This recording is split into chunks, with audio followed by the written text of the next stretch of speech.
Oh boy. Oh boy. Time to make sure that everything is actually up and running correctly, but I think we should be good.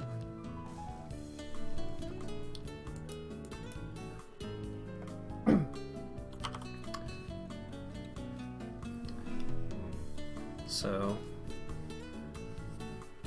when last we left off on our adventure, we were pretty much pushing the end of the game in nightmare mode. But before we do that, I think I am going to do a little bit of backtracking to try and get the evil eye from Act 4, so that way we can get a little buffer before we try and push our way into hell difficulty. Oh, actually, before that, I got a respec. So I need to dump some points into some stuff so I can put my hat and my shirt back on.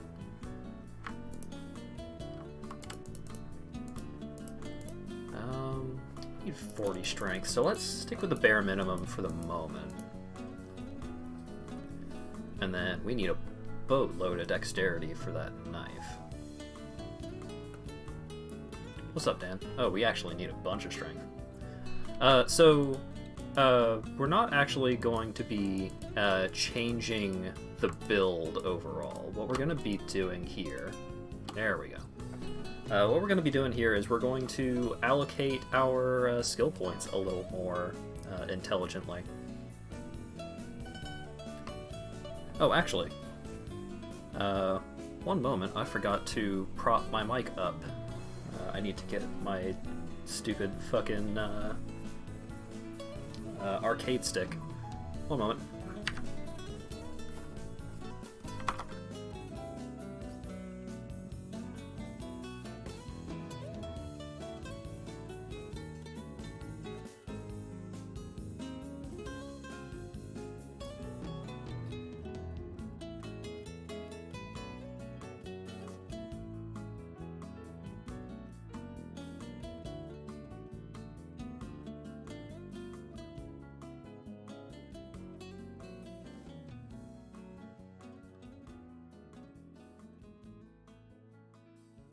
Okay, should be good now. Hopefully.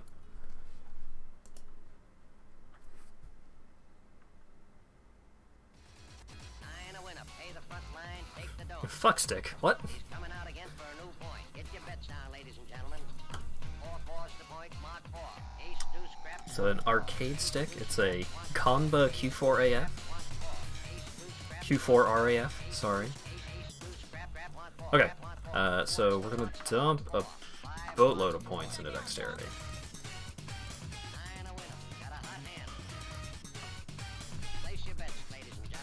Bunch of dexterity. We can actually equip all of our pieces of gear. We have a little bit of money, so we can actually make these gloves a little better.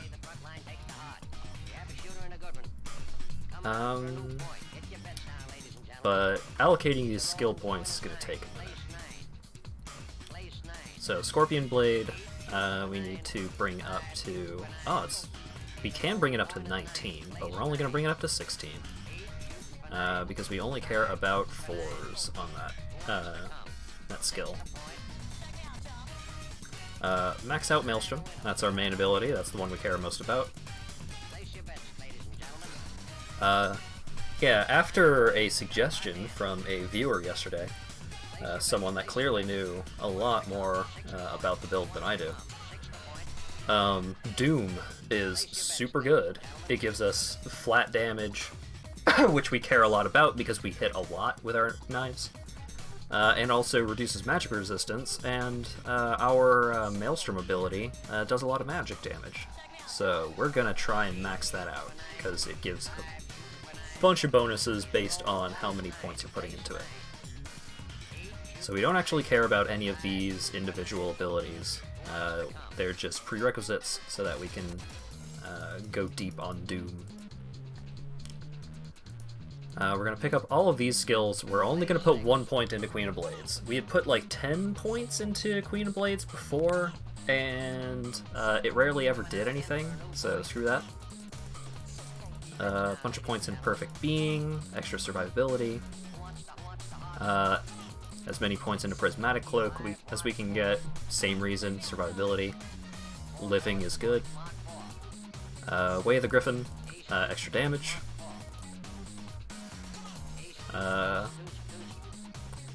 I don't know if I should put a point in Broadside. I feel like it's been doing us pretty good.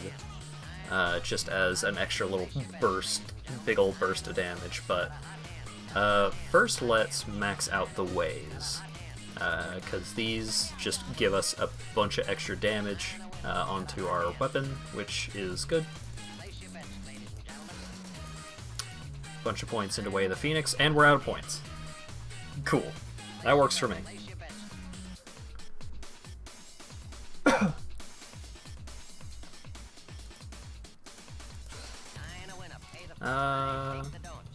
Okay.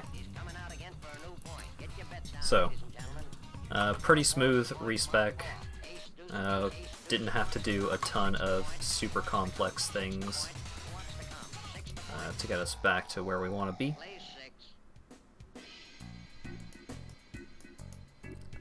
Let's go to the River of Flame and see if we can find the dude that we're looking for. The dude that we're looking for has an eye.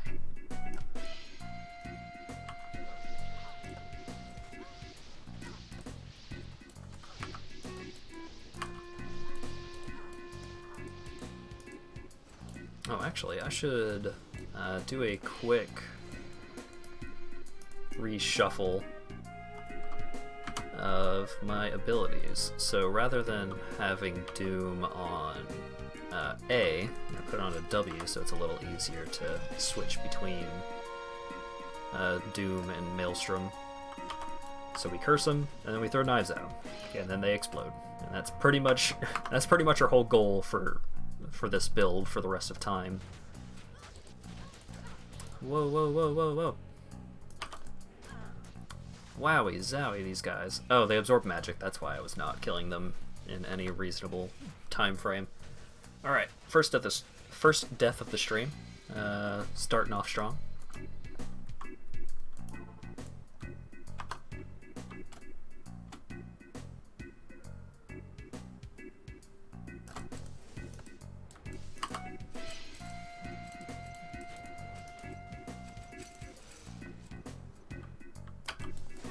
Jeez, more of them. Man, Man, they really tear through our life.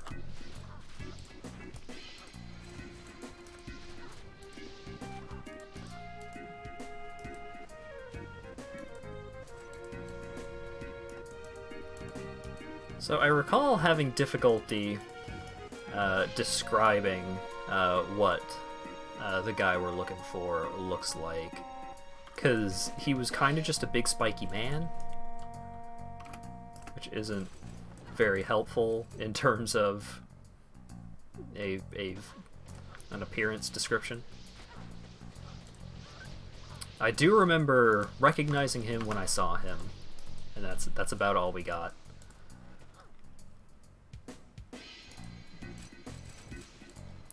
Hopefully, our target is in the River of Flame, because if he's up in the City of the Damned, that place is way wider, way more open, so it's a much bigger hassle to try and locate where we have and haven't been. Theoretically, we could use the minimap for something like that, but I like having the minimap revealed.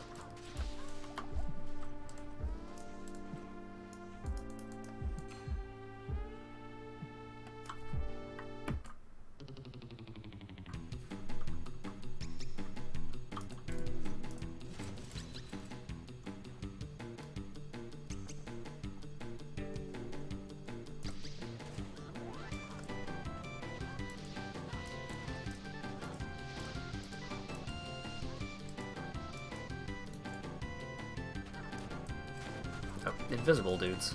Get out of here.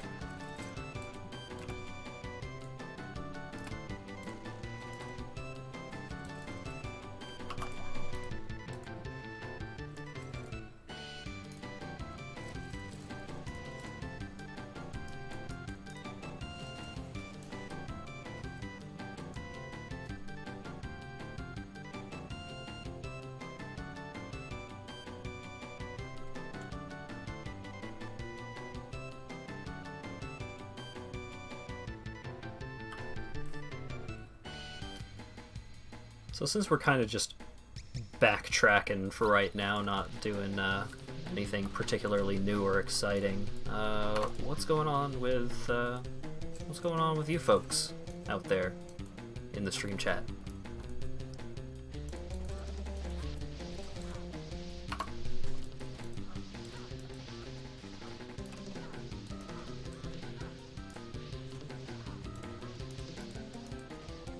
Yo, what's up, Teddy?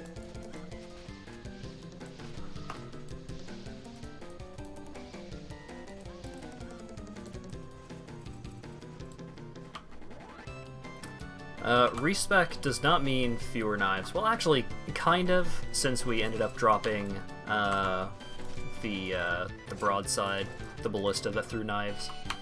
But the main goal of the respec was to make our knives better. And to make our knives better, we yell bad words at people, and it makes them less resistant to magic. And also makes our knives hurt more. So the main thing that we did the respec for was Doom, which it reduces enemy magic resistance, it adds physical damage per hit, and since our knives hit a lot of times, doing things per hit is really nice. Yeah, like, it's more knife per knife. That's kind of what we're looking for. Since we had already, we were already pushing the limits of how many knives we can throw at any given time.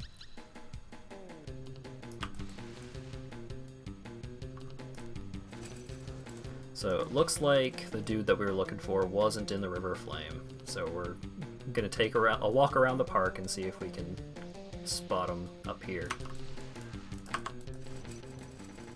And get ourselves trapped in a corner and maybe die? Nah, we're fine.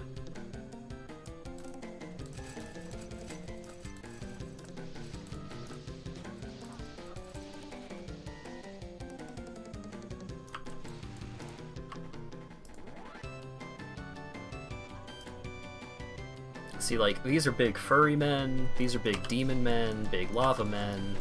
None of these are the big men that we're looking for, and I got stun locked. Whoopsie doopsie.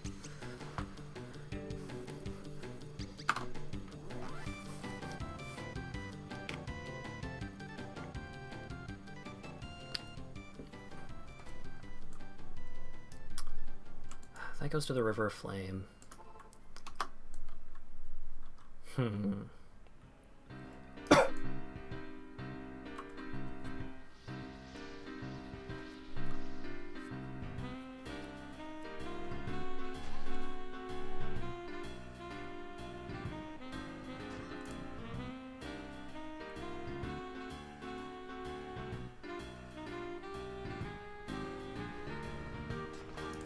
Just taking a walk in the park.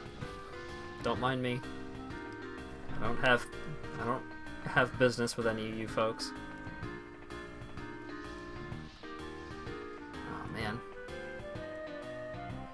See, one of the big issues with the Evil Eye side quest is that it is not a guaranteed spawn. The dudes that you need to kill for it.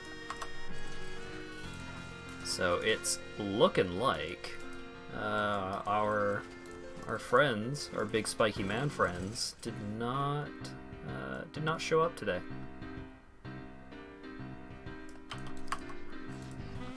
Take out our frustration on good old Iswal.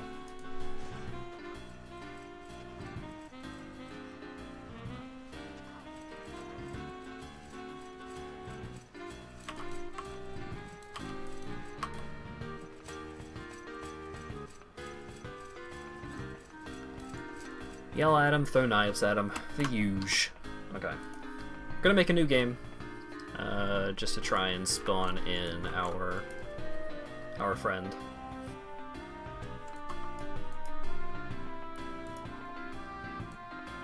Oh, I don't have any potions.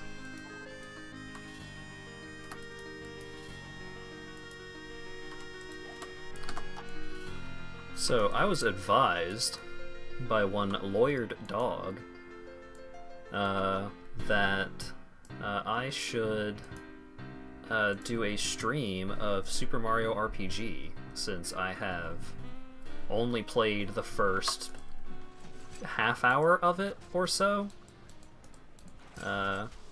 It's, as a huge fan of RPGs, it is definitely a game that I should have already played to completion, but I just haven't gotten around to it. So I'm wondering if any folks would be interested in watching that. It is allegedly a very good game, but since I've wanted to play it for myself, I haven't watched anyone else play through it, so I wouldn't get spoiled. And so I know very little about the game. It'd be almost a blind playthrough.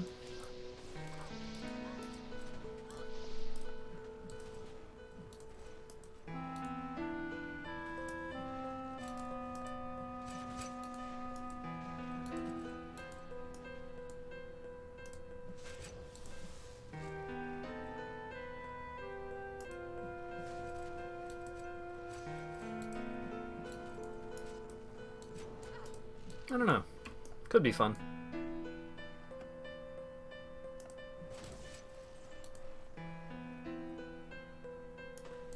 Man, the song's a bummer, though.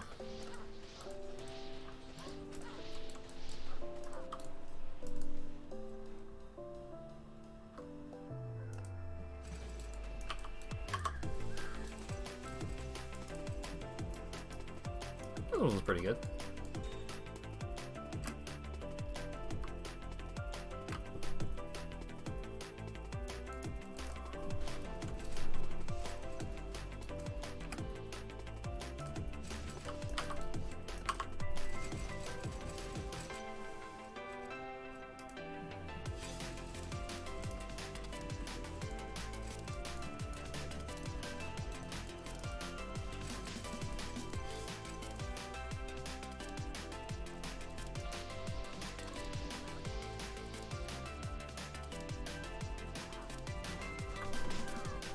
Well, Our friend wasn't up there. Goodness gracious.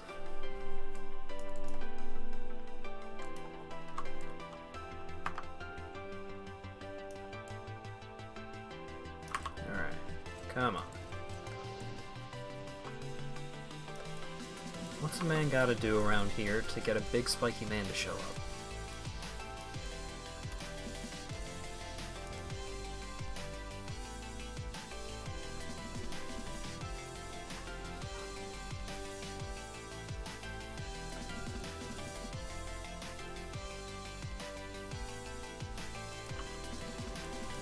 Whoop. Ah.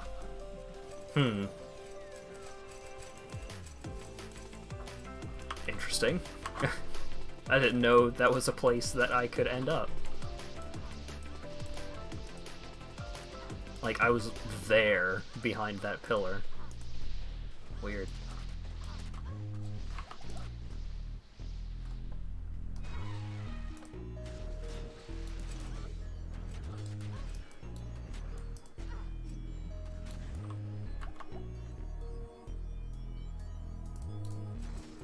Are we not getting a big spiky man on this run either? Come on.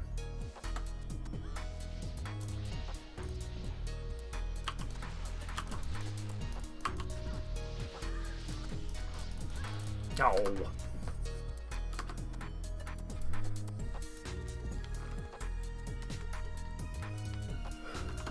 Weak start to today's stream.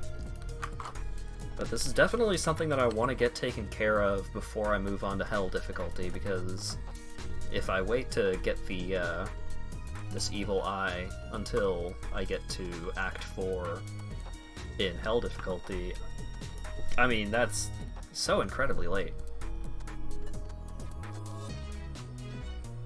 Also, to be fair, I am a knife lady. The assassin is a lady. Oh wait, is this...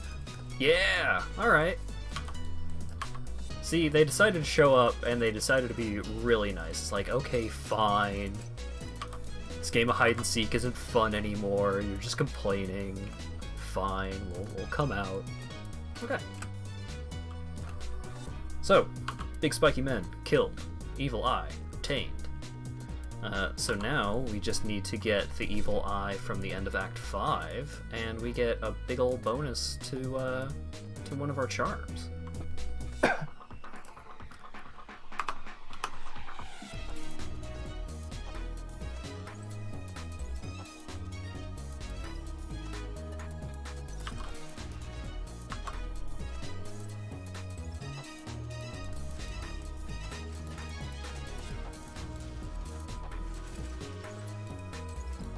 Oh, we do have to kill the trio first, though. That's gonna be fun.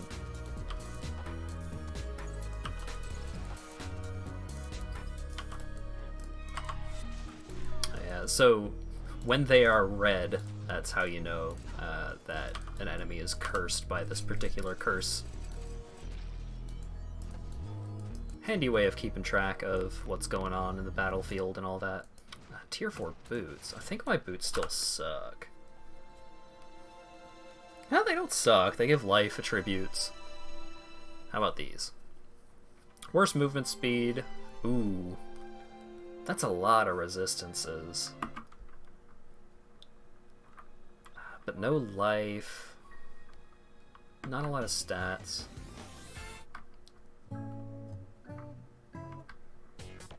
There we go. I think we'll hold on to these boots, but we're not going to put them on right now, because I'm pretty sure we're still capped on resistances. Yeah. We may actually not need any more resistances, even after we move up to Hell difficulty, but I can't remember how much more resistance we're going to need in Hell.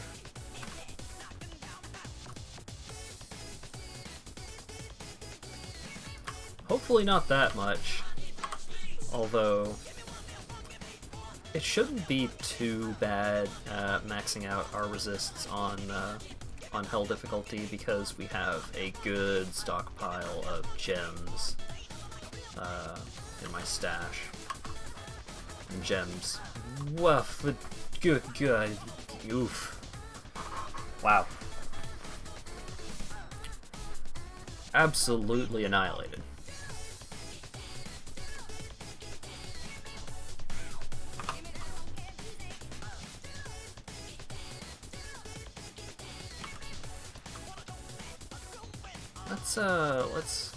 Let's try and get back.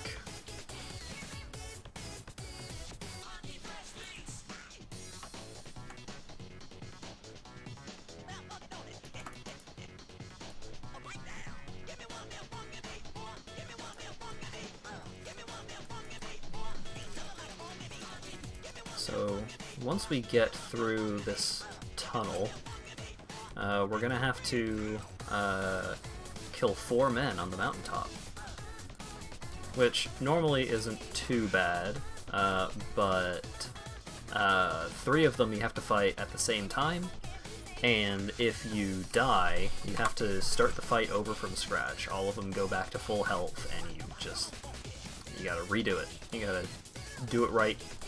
If you open a town portal, they also bug out.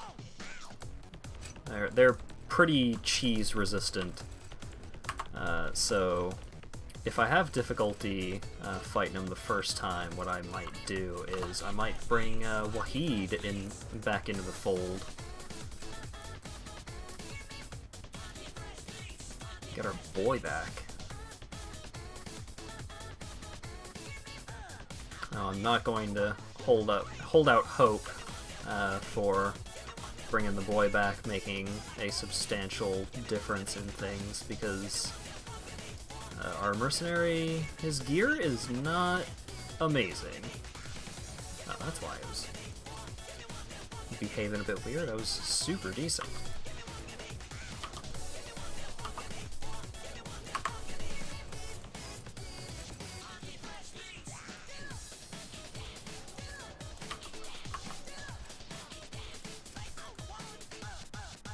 So having Doom in our repertoire makes it a little more active in terms of the gameplay, because we have to maintain our curse on enemies. We can't just throw knives forever and assume that's going to work out.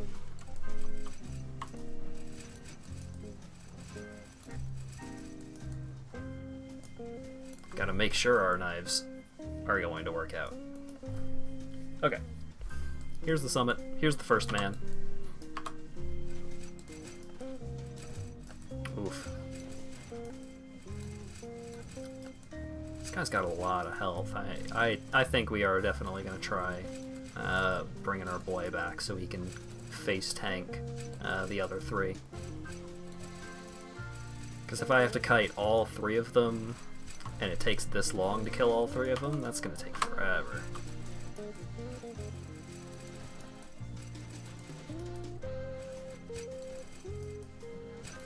Oh god, our mana.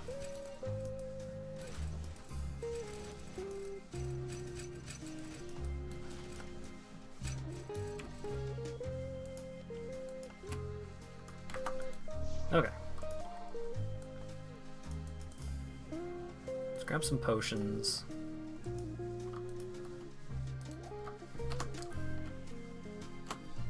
How much cash we got? 350k, that's okay. Bring Wahid back. Is there any cool quest rewards that we haven't claimed yet?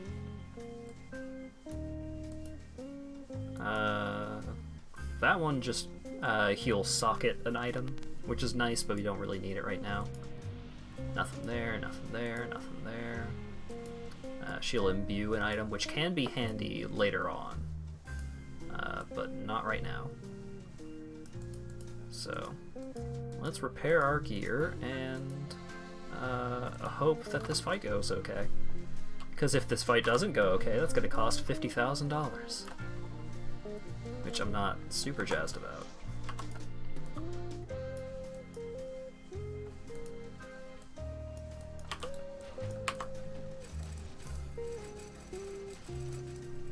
Okay, they have way less health than the one guy.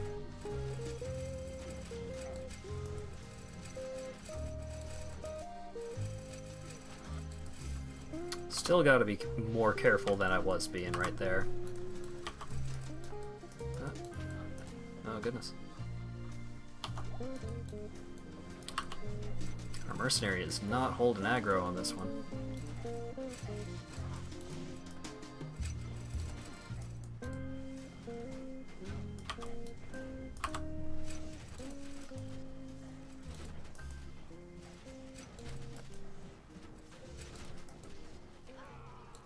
Okay, that's one of them.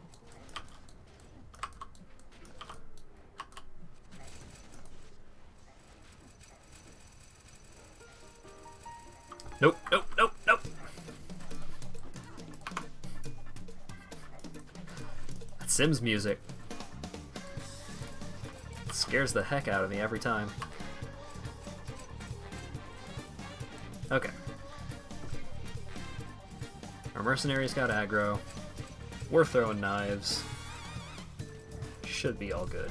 Whoa.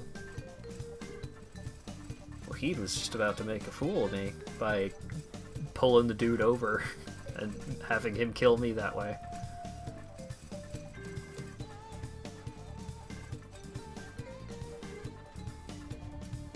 Okay. Cool. Easy peasy. Now, as for the Worldstone Keep, hopefully this goes smoothly. Now that we're in the Worldstone Keep, we need to keep an eye out for some cats. Because the cats are the ones that drop the evil eye for Act 5. And then once we get that, we get a nice little buff.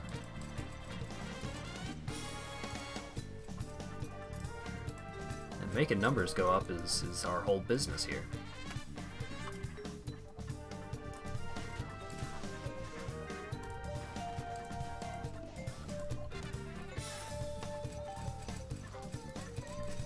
See, these little skull rings are bad news, because they just...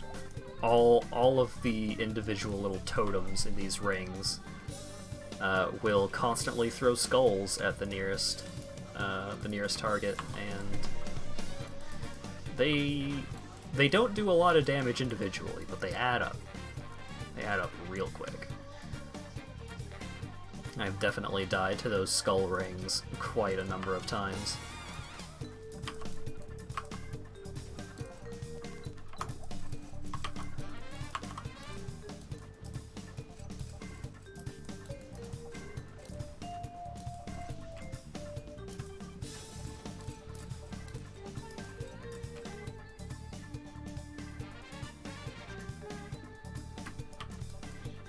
Oh, I'm desynced. Okay.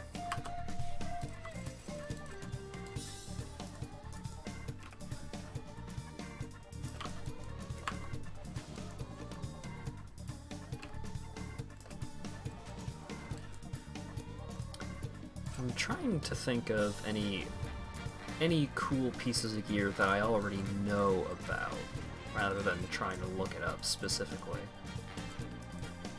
I feel like there was a helmet that had a really good bonus to mana generation, but I don't think we really need that much more mana generation. It'd be nice to have... Oh, did our dude die? Oh no! Wahid! That wasn't even a boss, it just died to dudes. Oh man. Well, turns out our mercenary's lack of gear is a little more substantial than I'd hoped. So I guess we're gonna be flying solo for the most part. Should be okay. Bale might take a couple of lives. I can't imagine actually successfully killing Bale on the first go, but I also can't imagine it taking a particularly long time. Maybe a death or two, and it should be okay.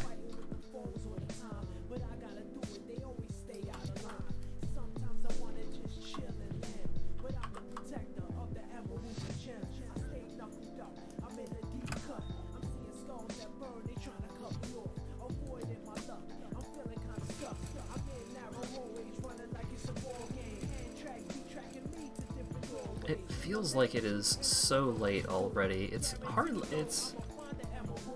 hardly past sundown, and my sleep has been so wild recently. Like, getting distracted reading articles about, what was it? It was... Oh, it was an Airbnb scam, and this person was going like full conspiracy theory mode. It was... I kept reading expecting the other shoe to drop, and no, it was just more and more and more details about this crazy Airbnb like fraud thing that they had uncovered, and they continued to uncover more and more details, and it's like, and that's when the Catholic Church got involved. And I was enraptured, not particularly because I cared about Airbnb, but the weird details that kept coming up kept me reading. And I ended up staying up until, like, I had gone to bed at around 5, and by the time I was done reading this article, it was like 6 a.m. It was awful. I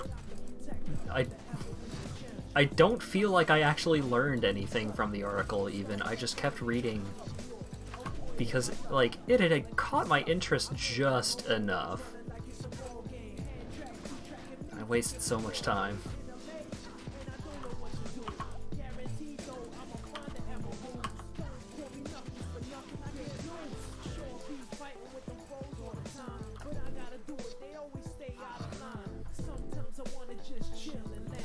Hell difficulty.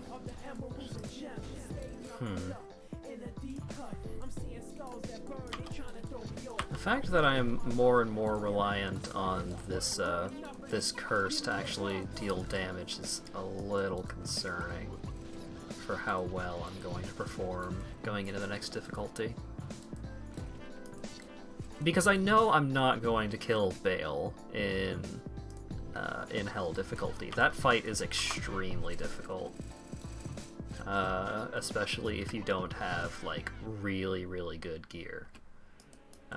Because it's kind of like a damage race. You have, I think, 20 minutes, which seems like a really long time for a boss fight in one of these games, but it's really not, actually.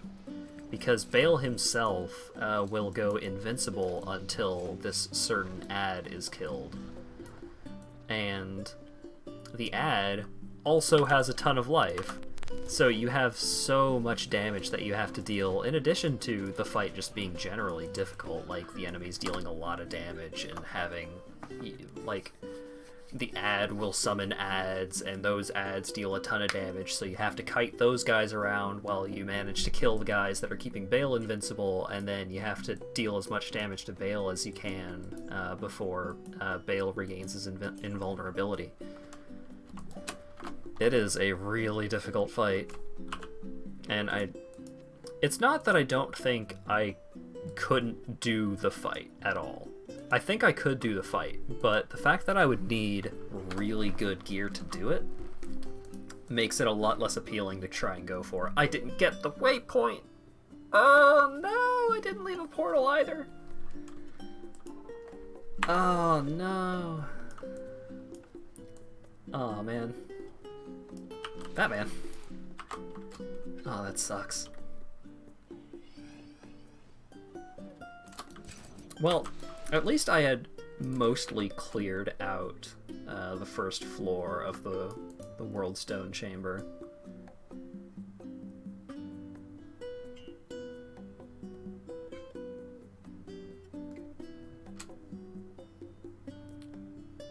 So getting back, yeah, okay.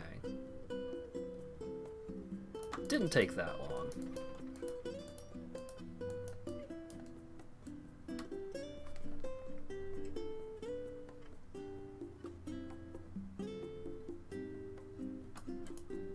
Okay, we're back. That was easy.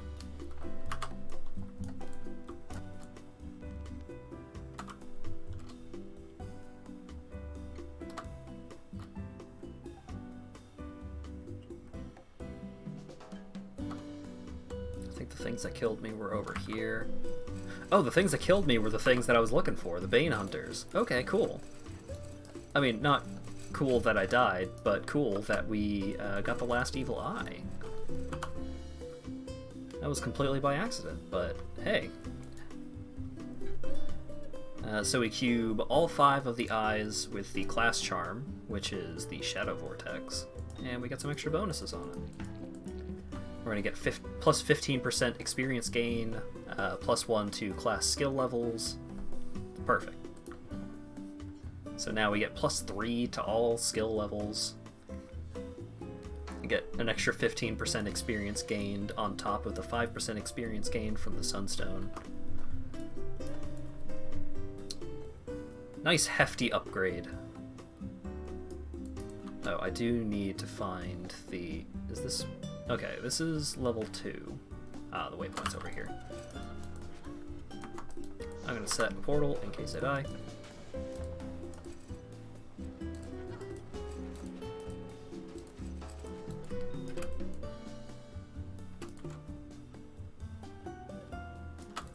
Okay.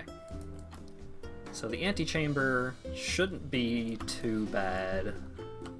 It's just survival round against a billion dudes, but the billion dudes are not particularly difficult.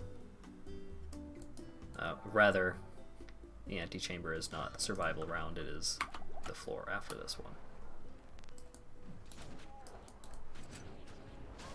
Oh, I should actually kill some of these guys. I have the experience shrine. There's a billion of them.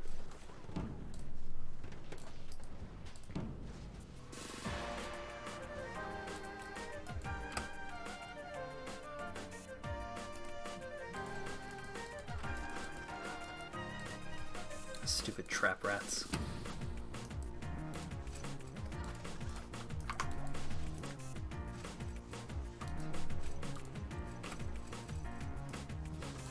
These trap rat enemies. So one of the more popular builds for druids is the trap rat build, and so you just turn into a big one of these, and you just shoot dagger things at things. Eventually, it takes a while to get to the point where you can actually use that ability as your primary ability, and like.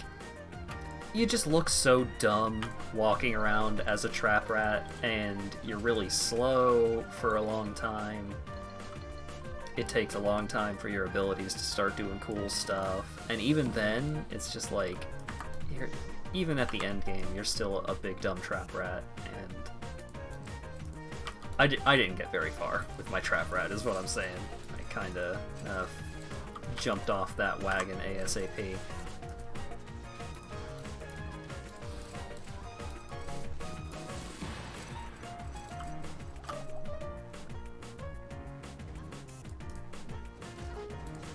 Knockback.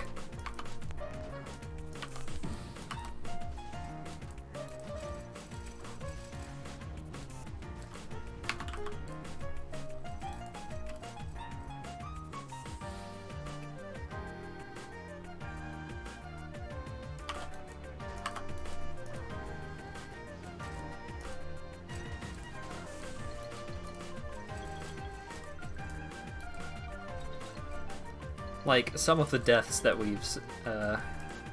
I have undertaken so far aside, we're looking pretty sturdy going into this fight.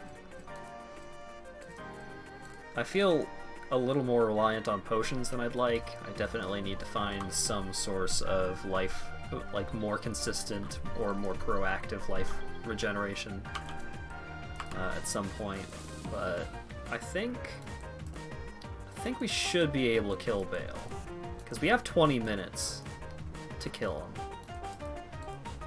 So that shouldn't be too bad.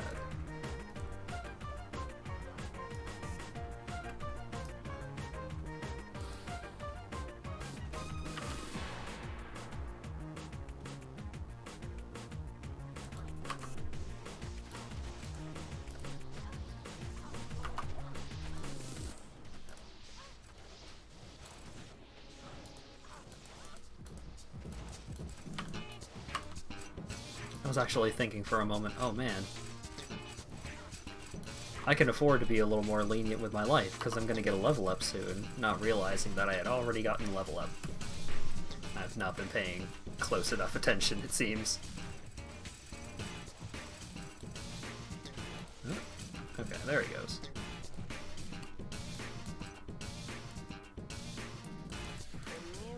Ah, there was a bone mage just hanging out on the other side of the boss room. Okay, is that all of them? Okay. Next wave, please.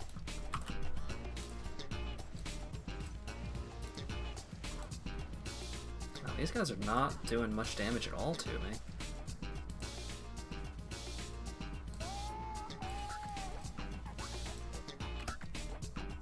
Ooh. Ring. Alright.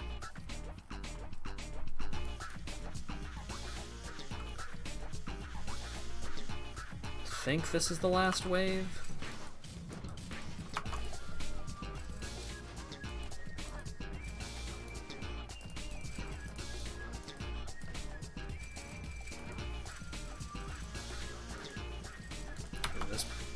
These poison rings.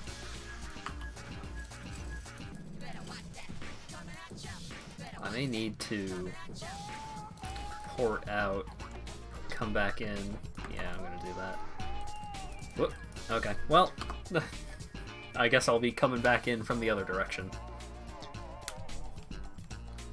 That's okay. The rest of this fight shouldn't be too bad once we have these potions going. And hopefully we won't have to portal again during the final phase of the fight, where we actually fight Bale himself.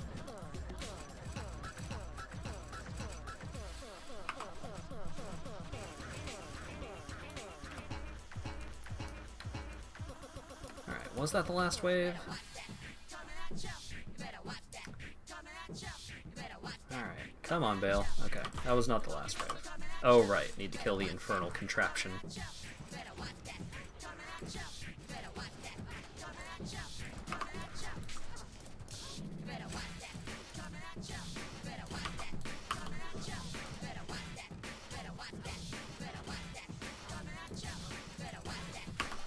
Ooh, Fadoofa. Okay. Still living.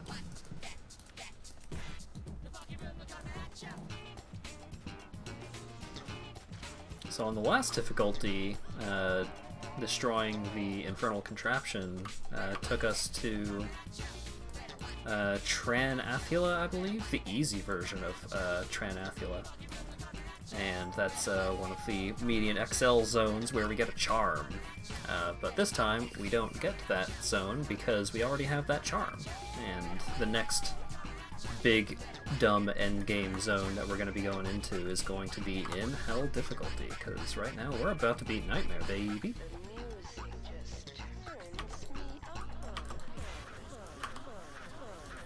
Alright. Gonna have to be a little more aggressive in how much of a berth I'm giving him, because I had forgotten how much damage his abilities can do. Especially when he uses some of the abilities that he has that drains mana. That can be a pretty hefty blow to our effectiveness here.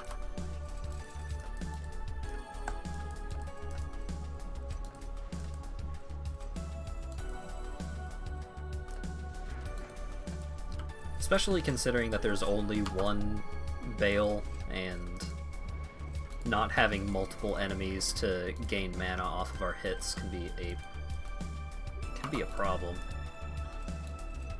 It drastically reduces the amount of knives that we're throwing, which is exactly what we don't want.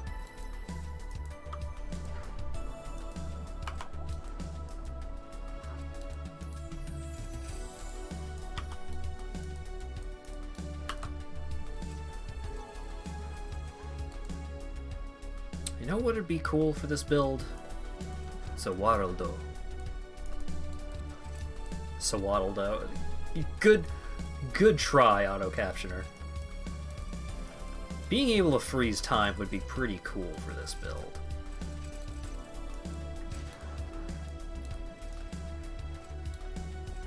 That was actually something that I was considering doing in Skyrim just for goofs. Was grabbing the throwing knife mod and the time stop mod. Sewaddle. It's pronounced waddle do. Thank you. Read the lore. Pause for lore. Was the Bone Helm the mana hat? How good is my hat right now? Not great. Okay. Shut up, Dan.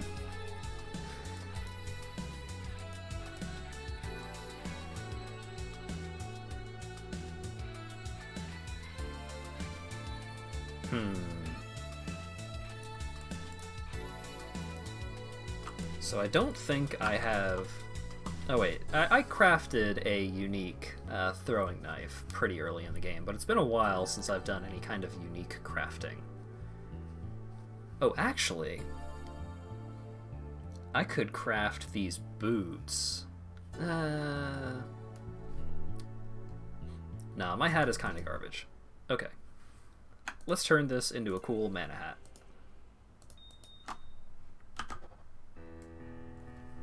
Nope, nope.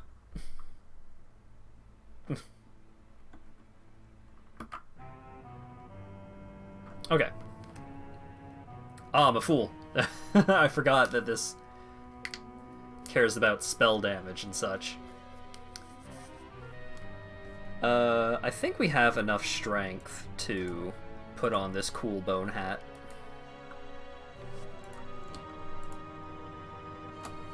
How much does it require? 189? Yeah. Okay.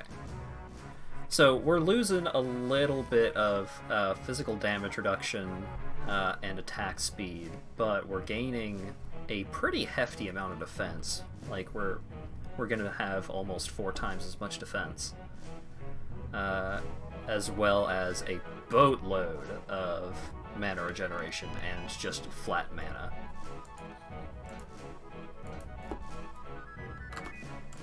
So hopefully we never run out of mana again.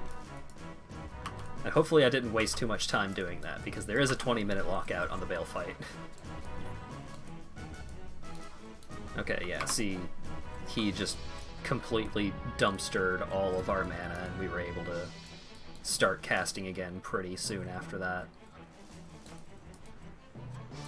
This Flame Breath of his is not actually doing that much damage. I think the Flame Breath ability is like a lot of individual hits, which is something that we can deal with. We are way better at dealing with a ton of little hits than individual big hits, because the individual big hits have a chance of not hitting, but if they do hit, we just die, in most cases. But a bunch of little hits, we have a bunch of flat damage reduction. Okay, see, yeah, that... Whoa, whoa, whoa, whoa, whoa! I'm hitting buttons.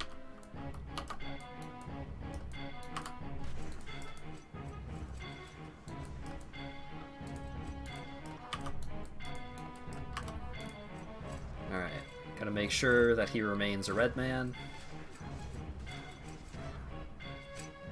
Okay. Oh no, oh no! Okay. Oh my goodness.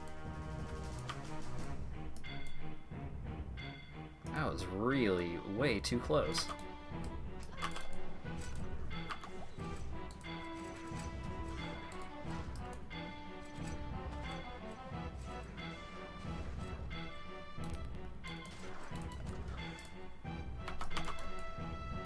Oh no.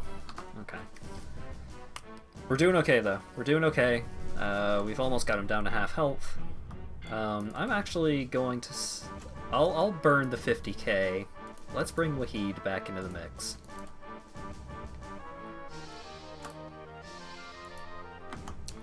hopefully he's able to draw enough of Bale's fire. Oh, no, he died. He dropped dead instantly. Oh no, I'm sorry, Wahid. I didn't know you would. Oh man.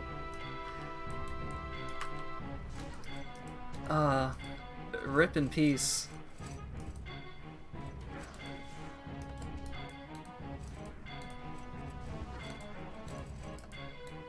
Well, he drew exactly one fire from Bale before he lost his life, tragically. Okay. Buy some more potions. I'm just gonna drop another portal here, so that way I don't have to keep coming back in from the outside.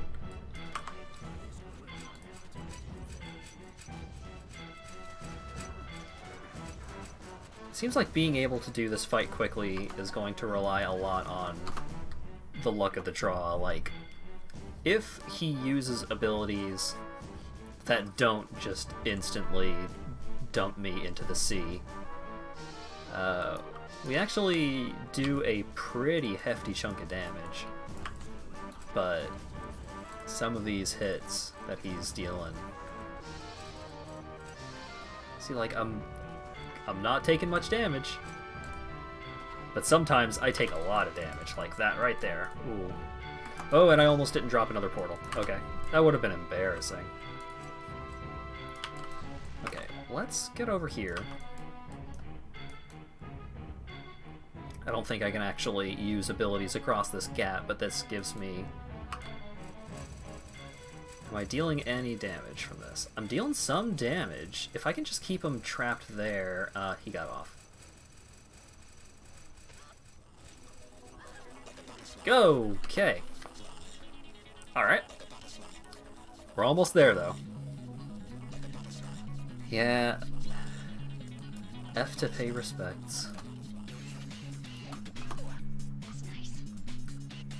That was way less F-worthy than poor Wahid. He didn't stand. What the fuck was that? It was a long range hit that just dealt a lot of damage and hurt me very badly. Gosh dang it.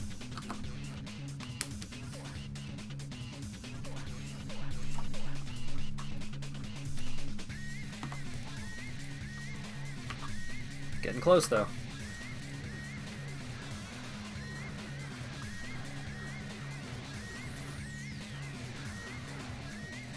Thank goodness this isn't hardcore mode. I don't think I would have made it past normal on hardcore mode.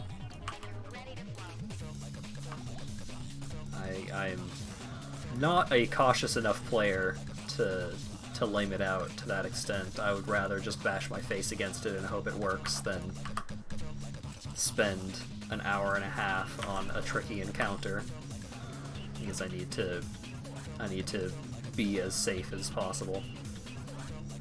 No, I don't need to be safe. I just need to kill it.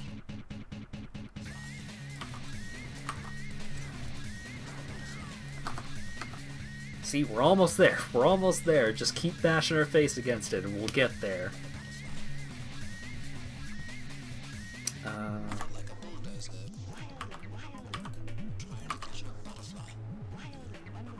Come on. Come on. Just die already. Oh, man. We really took away our mana quite quickly on that one.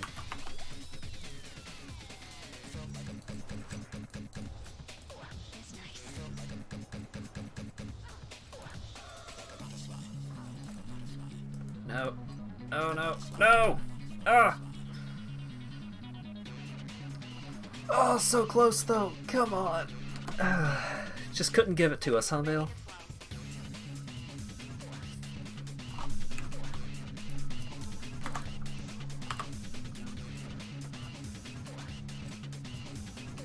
There we go. Okay. Wowie zowie. That was much tougher than it needed to be. Alright. Oh no, the place is coming down! All these evil Bale souls. Gonna blow up the World Stone. Tyrael, get me out of here. We did it!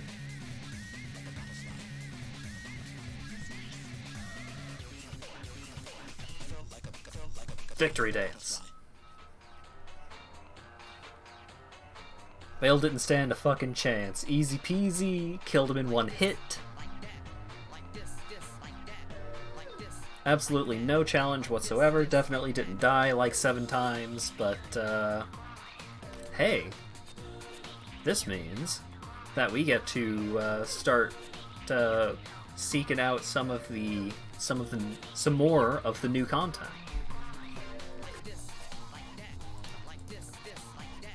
So Hell difficulty is where the Median XL unique content really starts popping off. I do need to restart the game though, because let me get Dwayne out of the way. If you see right here, Hell is grayed out, and that is a bug that I don't remember if it's a bug with Diablo 2 or if it's a bug with the BattleNet system. But if you beat Nightmare difficulty on a multiplayer character, you need to restart the game before you can enter Hell. So we'll see if it'll let me if I just back out, come back in. Okay, cool. Didn't need to restart the entire client, but I did need to back out. So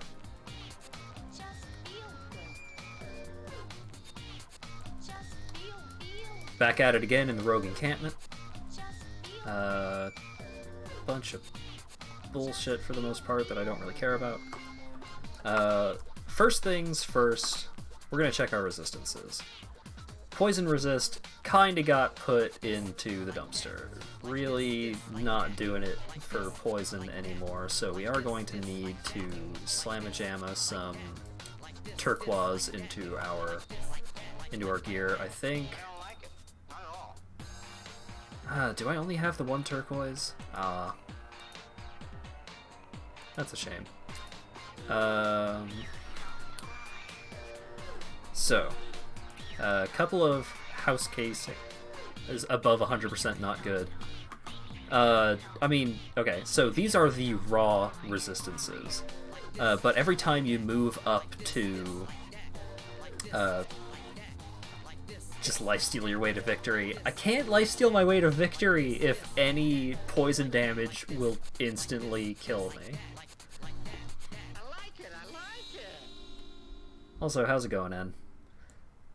Yeah, so the number on your right is your raw resistance. That is before the penalties that higher difficulties apply to your resistance. Like, when you move up to Nightmare mode, it takes away 50% of each of your resistances, and then when you move up to Hell, it adds another 50% penalty. So now, like, all of the fire resistance that we have from all sources adds up to 142%, but we need 175% in order to, we need 175% to actually hit the resistance cap when we have that big old penalty being applied. So, a couple of quick housekeeping shenanigans to do. We're going to need to get the items out of this Akara's robe as soon as we get our new Akara's robe.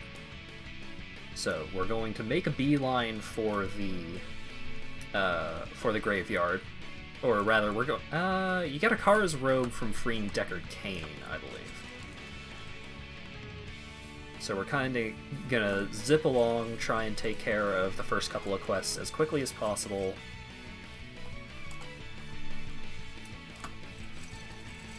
We'll leave the Den of Evil alone for a little bit, actually, because we're really gonna want the Sacred Tier Akara's robe. That is just a huge buff.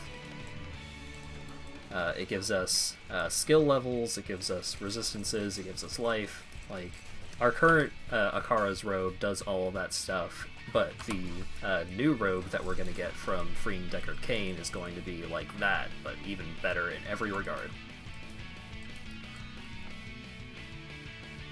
I'm also going to try and remember where the dungeons are. I may have to look some of those up, but I'm pretty sure the first dungeon that becomes available at level 105, and we get a cool new charm from it. First level harder than the final boss. Yeah, I mean that's how higher difficulties go. Oh man.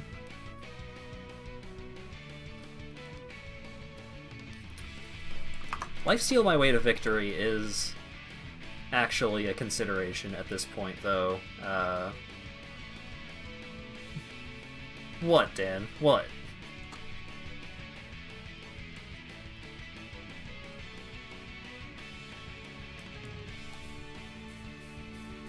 Final boss and first level are still a big difference.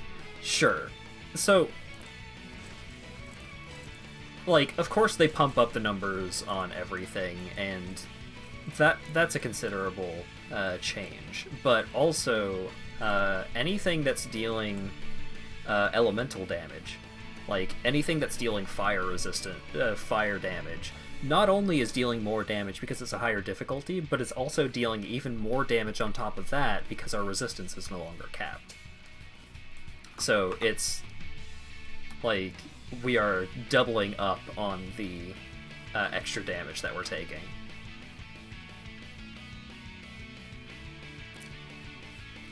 Gotta get those numbers up. Yeah, I mean, that's what we're doing.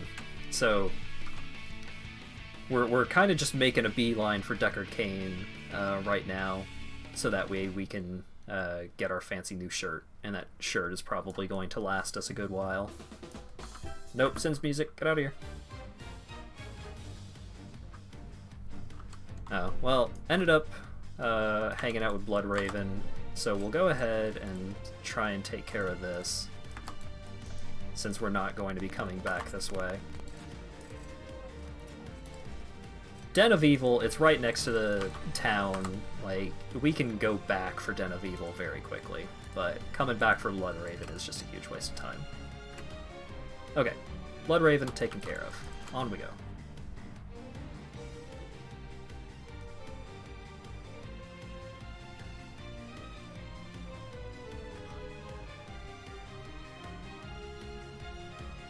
Man, the auto capture got Bloodraven in one. Like, no problem windmill slammed Bloodraven, yet On We Go turned into video.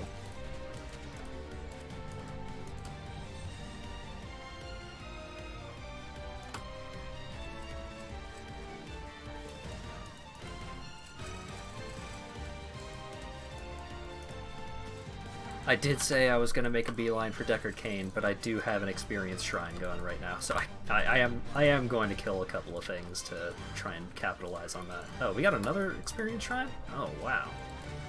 Just rolling in it.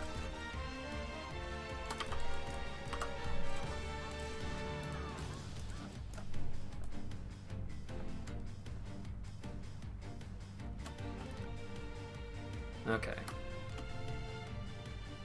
So there's the stones, there's the tome.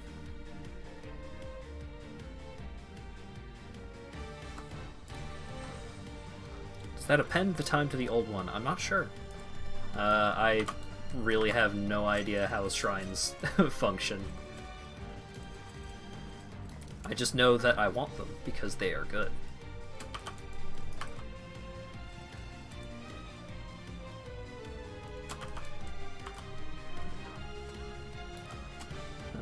Want to find... Oh, wow. What a garbage waypoint. Oh, my goodness. This game really wants me to have these experience shrines, huh? So this waypoint is so far away from the Cairn Stones. It's going to be a bit of a hassle popping back for them. But hopefully it'll be okay. I mean, having cleared out a ton of enemies in the immediate area around it should make it a little easier to backtrack. But for now, underground passage. Just taking a leisurely jaunt.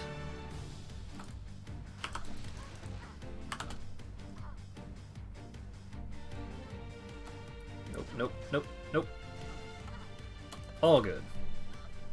Oh, that was another experience shrine? I'm not going back for it. Nope. Way too dangerous.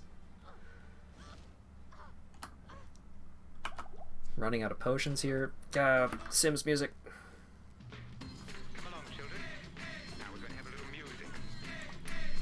Okay. So here's the waypoint. Here's the tree over here.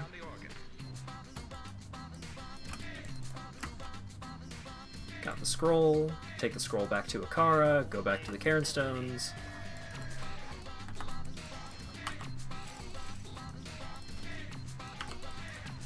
I did not live. The real final boss is avoiding a Sims VOD mute. Yeah. Yeah. That's some serious poison. Yeah, my poison resist is bad right now. Okay, back to the stony field. Let's make a mad dash over.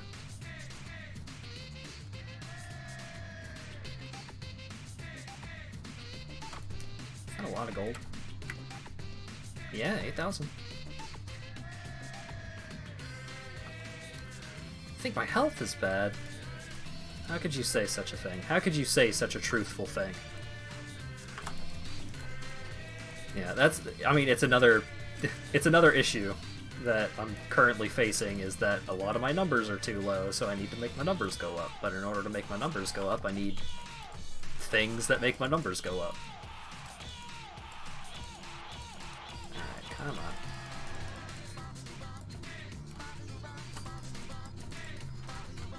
These guys really don't want me to touch these stones, huh?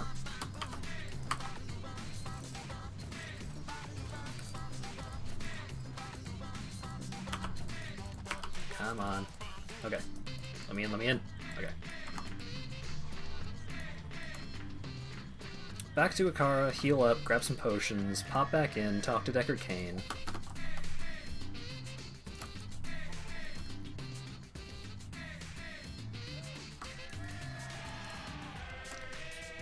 Grab Wirt's leg.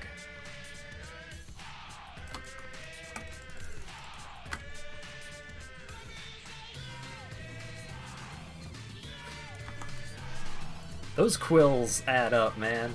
They... Man. It's tough. Okay. So. We have our new Akara's robe. First issue with our new Akara's robe. Can't wear it yet. It gives us a big defensive increase, big life increase, big attribute increase, big resistance increase. It does everything we could ever possibly want, but even with a negative 29% to requirements, we're still going to need a decent amount of strength to put it on. So, there are a couple of things that we can do about this. We can seek out some stuff that's going to give us additional strength.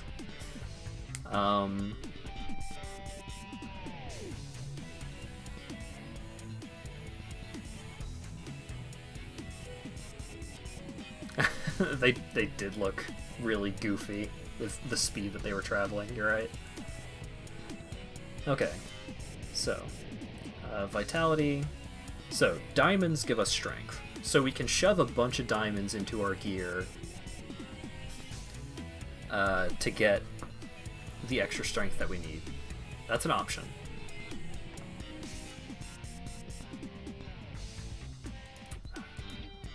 Let's go ahead and give that a shot, because I currently have enough money that I can afford the items that will yank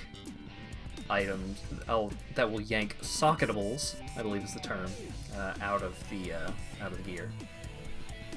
So we can't. Okay, let's do. that, and that. So where does that put our strength right now? 216. If we shove the rest of our stat points in there, we've got 227.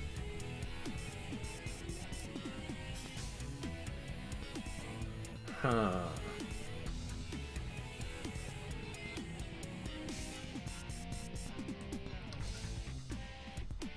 We shove another one in there. We've got 236 strength. I believe there is a rune that reduces the requirements of a piece of gear. Do I have any of those? Plus percent to all attributes is nice, but not exactly what we're looking for. Flat plus 10 to strength. Still not exactly what we're looking for. Huh. Awkward.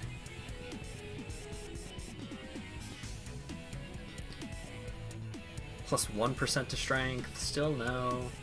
Do I have anything cool that gives a flat amount of strength? Oh, I know.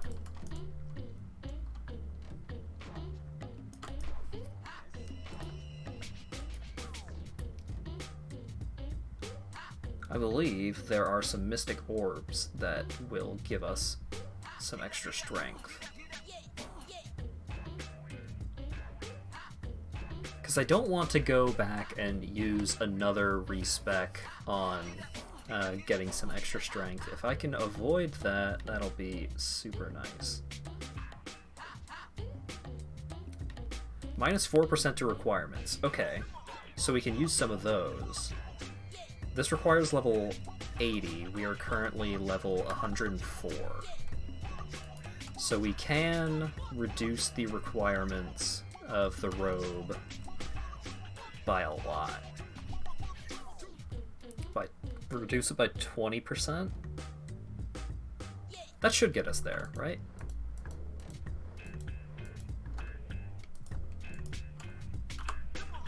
Let's give it a go.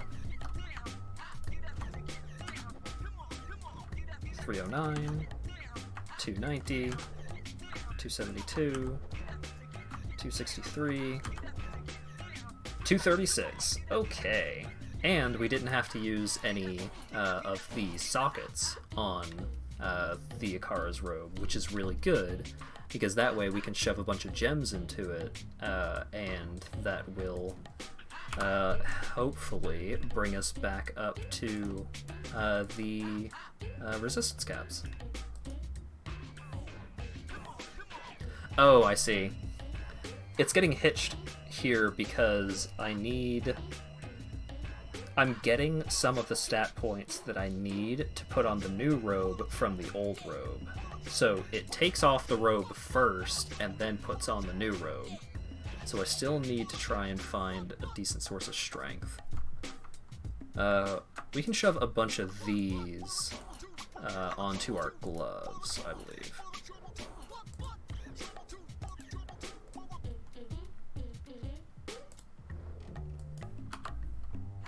So for each of these plus 5 to strength orbs that we're going to shove into our gloves, we're going to get 10, because these gloves get double bonuses from these orbs.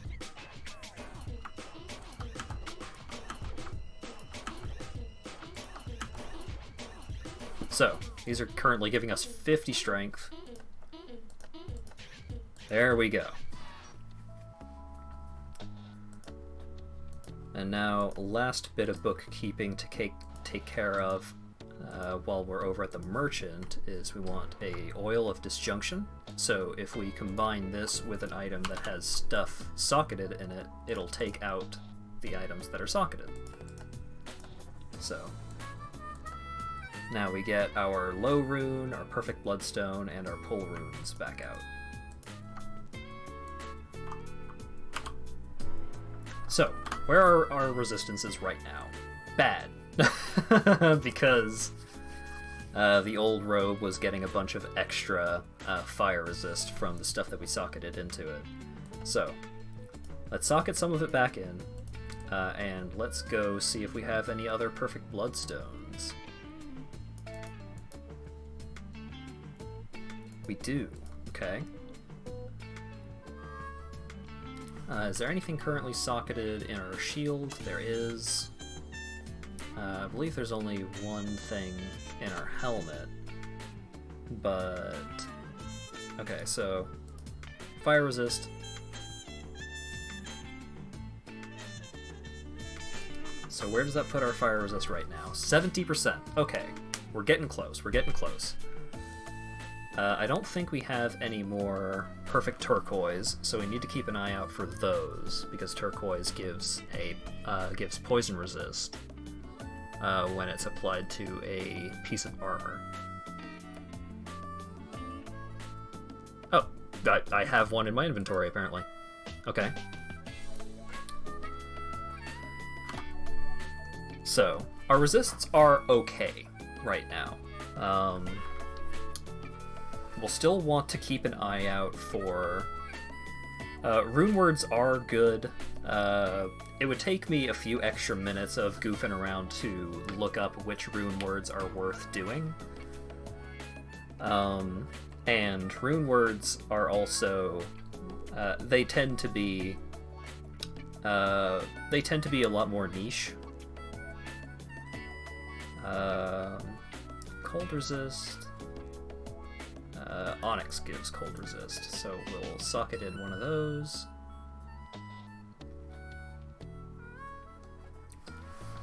Yeah, no guides. So, looking up, like, item recipes and stuff like that is something that I was considering allowing.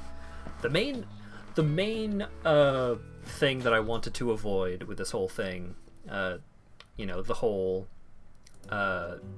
no guides, was no build guides. I wanted to assign my stat points and my skill points on my own. I wanted to try and figure out what kinds of weapons and what kinds of pieces of gear work without the use of outside resources. That was the main purpose behind no guides. Because usually when I play action RPGs, I follow guides to a T. I just look at, like, okay, what pieces of gear are good, what skills are good, how should I, like, what do I need when I'm leveling up? Like, just tell me exactly everything that I need to know. I don't want to try and figure anything out, I just want to do it. So that's what I've been avoiding here. For better and for worse, I've gotten some help from some super helpful, super nice members of the Median XL community. And, I mean, who am I to turn down people that really know what they're talking about? If they, you know, if they're willing to show up just to some random dude's stream and see, like, oh, hey, he's playing Median XL, I'll offer some of my expertise and give him a little bit of a hand. Because, you know, they weren't backseat gaming or anything. They weren't saying, oh, you're bad because you're using this kind of build. Oh, why aren't you using this? It was more like, here are some suggestions for how to do things better. And that's exactly the kind of thing that I'd really like to have.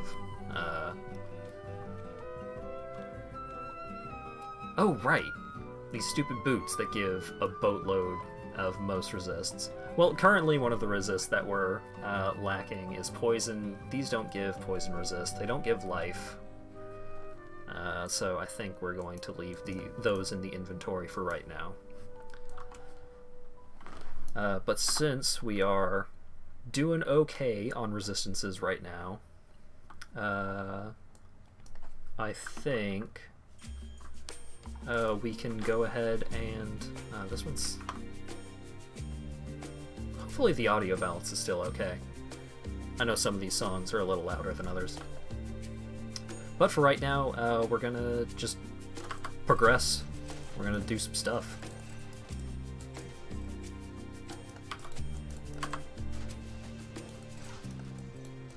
Definitely starting to see the enemy durability increase in action here. Like, even these random-ass zombies and skeletons are taking a lot more hits than they did before.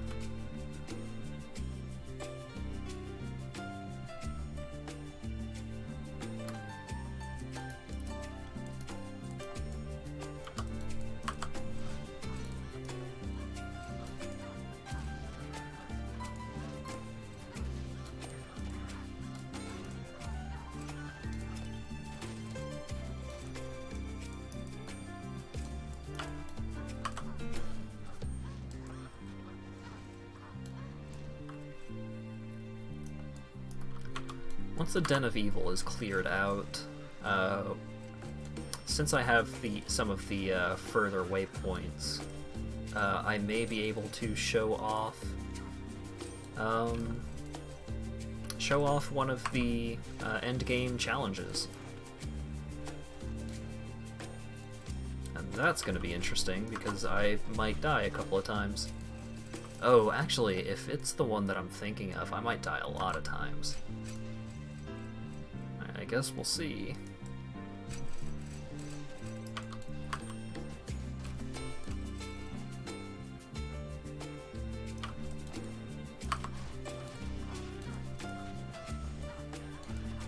Stupid quill bears. See you later, Ann. Thanks for stopping by.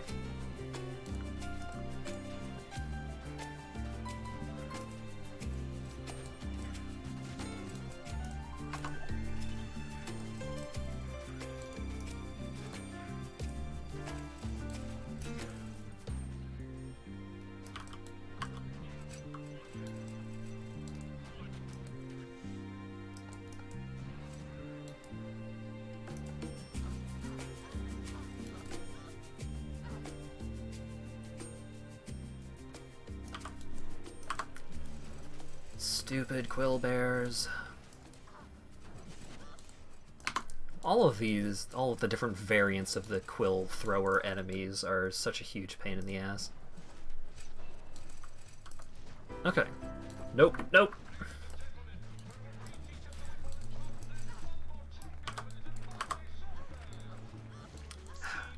Gotta go from one of the best songs on the Sims soundtrack to Banana Man.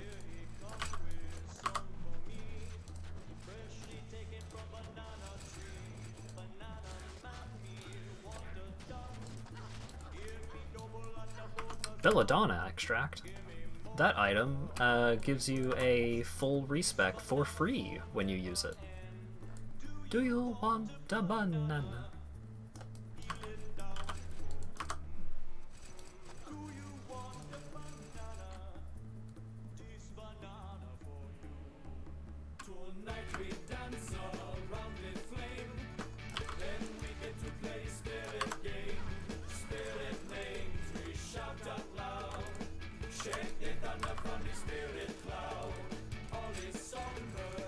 Where's the shaman?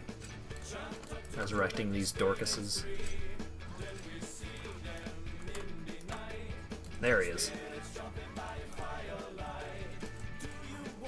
It is pretty whack that one of the aspects of challenge that they add to the very first dungeon of the game is you have to kill every single enemy in the dungeon. And also, there are enemies that can resurrect other enemies from a massive distance. So, just hope that one of the stupid little guys didn't get resurrected halfway across the dungeon. It's not as bad if you don't have to kill every single thing in order to complete the quest. Now, the fact that you do... Ugh. Gross. I should also try and keep an eye out for more runes and stuff. Just hope that whatever I'm picking up can be used to get me where I'm trying to go in terms of all of my stats and my... Oh yeah, another thing that I may have to start thinking about at some point is breakpoints. So that's really when you know you've gotten in deep in Diablo shenanigans. So most of this game is based on like frames of animation and stuff like that. So you see, as I'm throwing these knives, the animation of me throwing knives takes a certain amount of frames.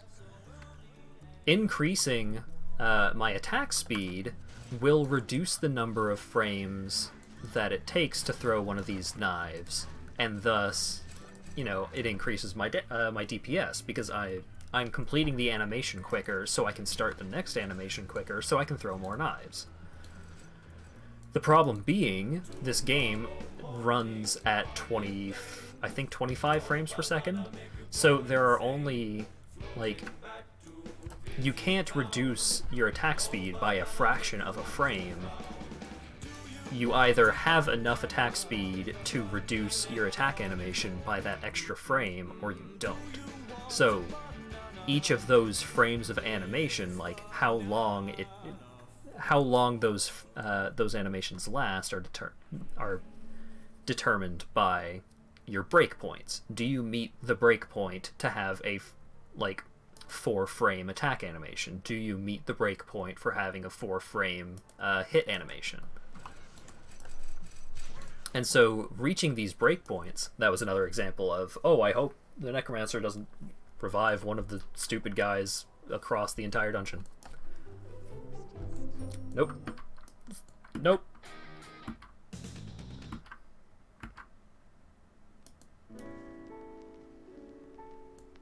Okay.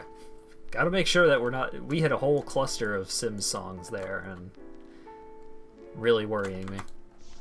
Oh wait, there isn't even a waypoint right there. Okay. Skill point. What do we got to assign? The Sims are trying really hard to invade my stream, and I'm having none of it.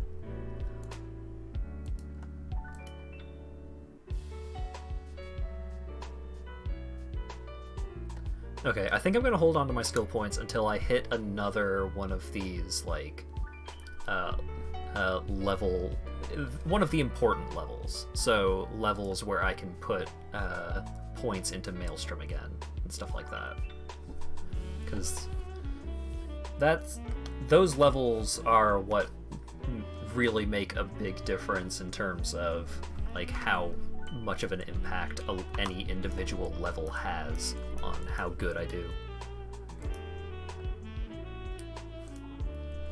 And I don't want to spend a ton of skill points on a bunch of skills that don't make as much of an impact when those skill points could be put towards a bunch of more useful skills when I actually hit one of those, like, what's the term for it? It's like the cap for how many base levels you can put into a skill.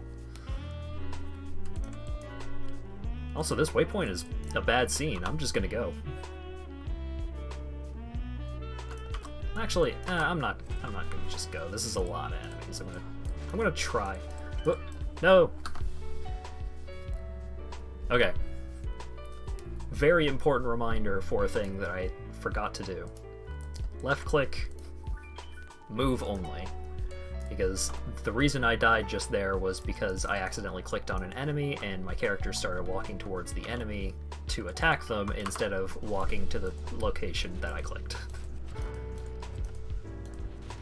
Probably would have lived if I did not do that.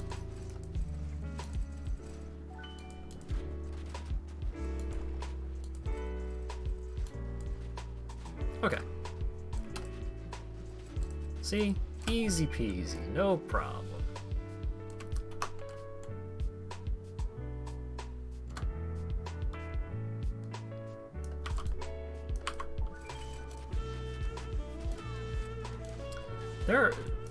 The darkness of this area reminds me that there are actually some items, like some unique items, whose primary benefit is additional light radius. So for all of the, like, 3 or 4 locations that are dark, it is less dark. Or rather, there is a wider area of light in the darkness. Rather than just, you know, not hanging out in the areas that have a ton of darkness. I'm gonna spend an entire item slot.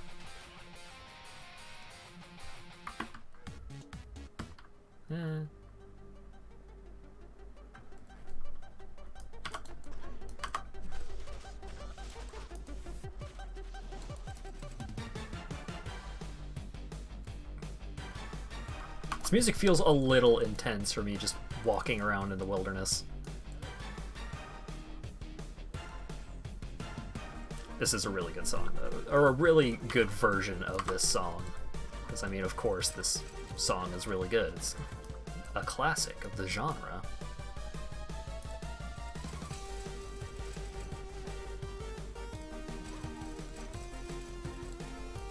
The synth gives it, like, this huge, like, 80s action movie feel. I love it.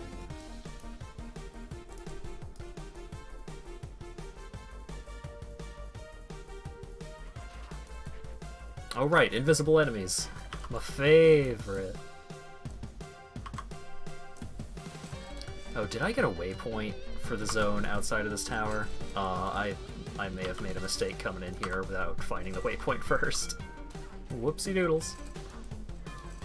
Alright, and all of these guys, all of these ladies absorb magic? Oh man. This is a bad scene for me.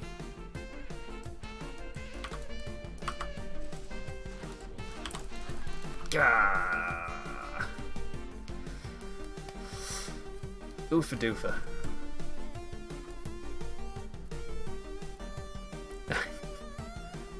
The auto-captioner has gotten oofa doofa before, but man, today it is really sending it for a loop.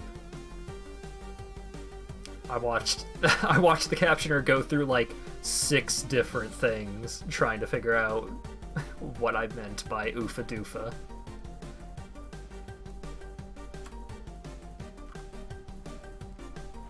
Okay, I didn't get the waypoint for this area, but the waypoint in the dark wood was really close to the entrance of this area, so it should be okay.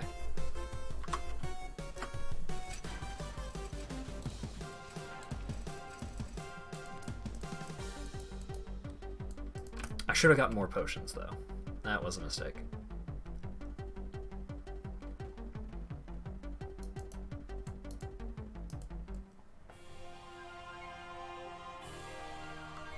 Too dramatic.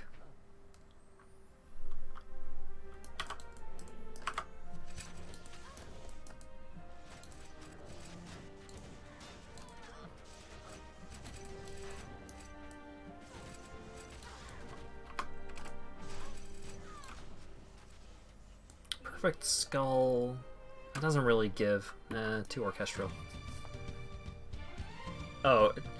Too orchestral immediately gives a, like, one of the most well-known big bombastic orchestral songs of recent video game history. Yeah, I'll let Warplane go. Warplane is really good.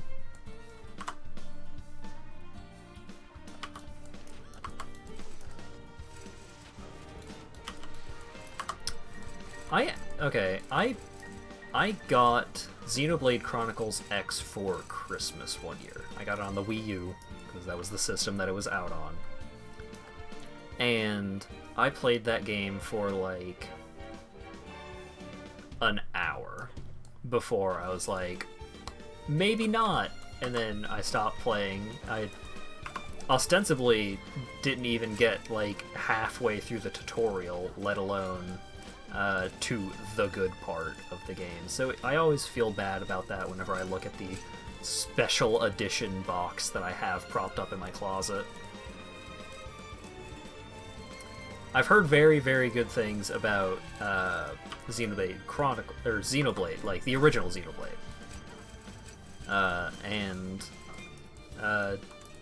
It's allegedly a very, very good game, but I've just never gotten around to it.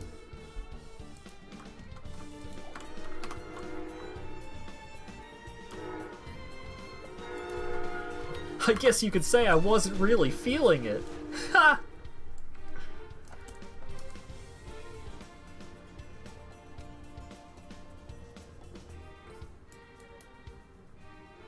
Main story fetch quests, oof.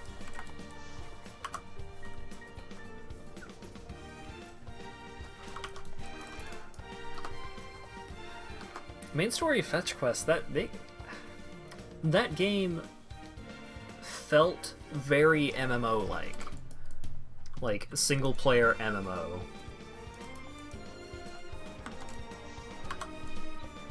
Which, not exactly what I'm looking for out of my big open-world video games. Like, I think the only single-player MMO game that I've been really into has been .hack.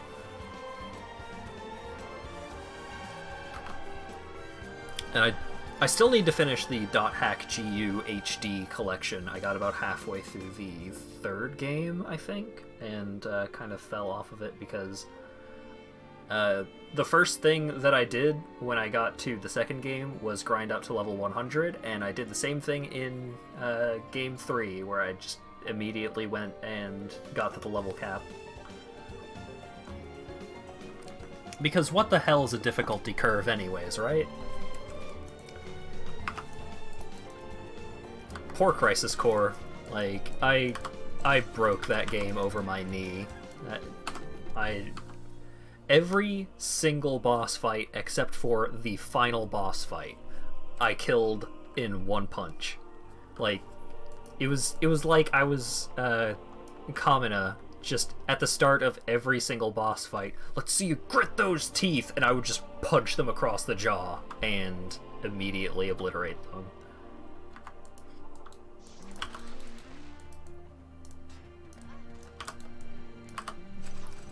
Because turns out, most of the bosses in the game didn't have more than 99,999 life.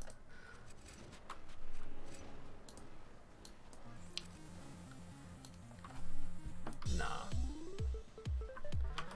Yeah, that was that's a very accurate description of the difficulty levels in Crisis Core.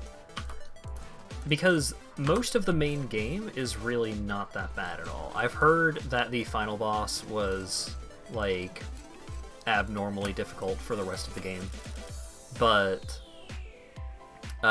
when you start doing the missions, most of the missions are either just like a complete cakewalk, or this enemy can and will one-shot you.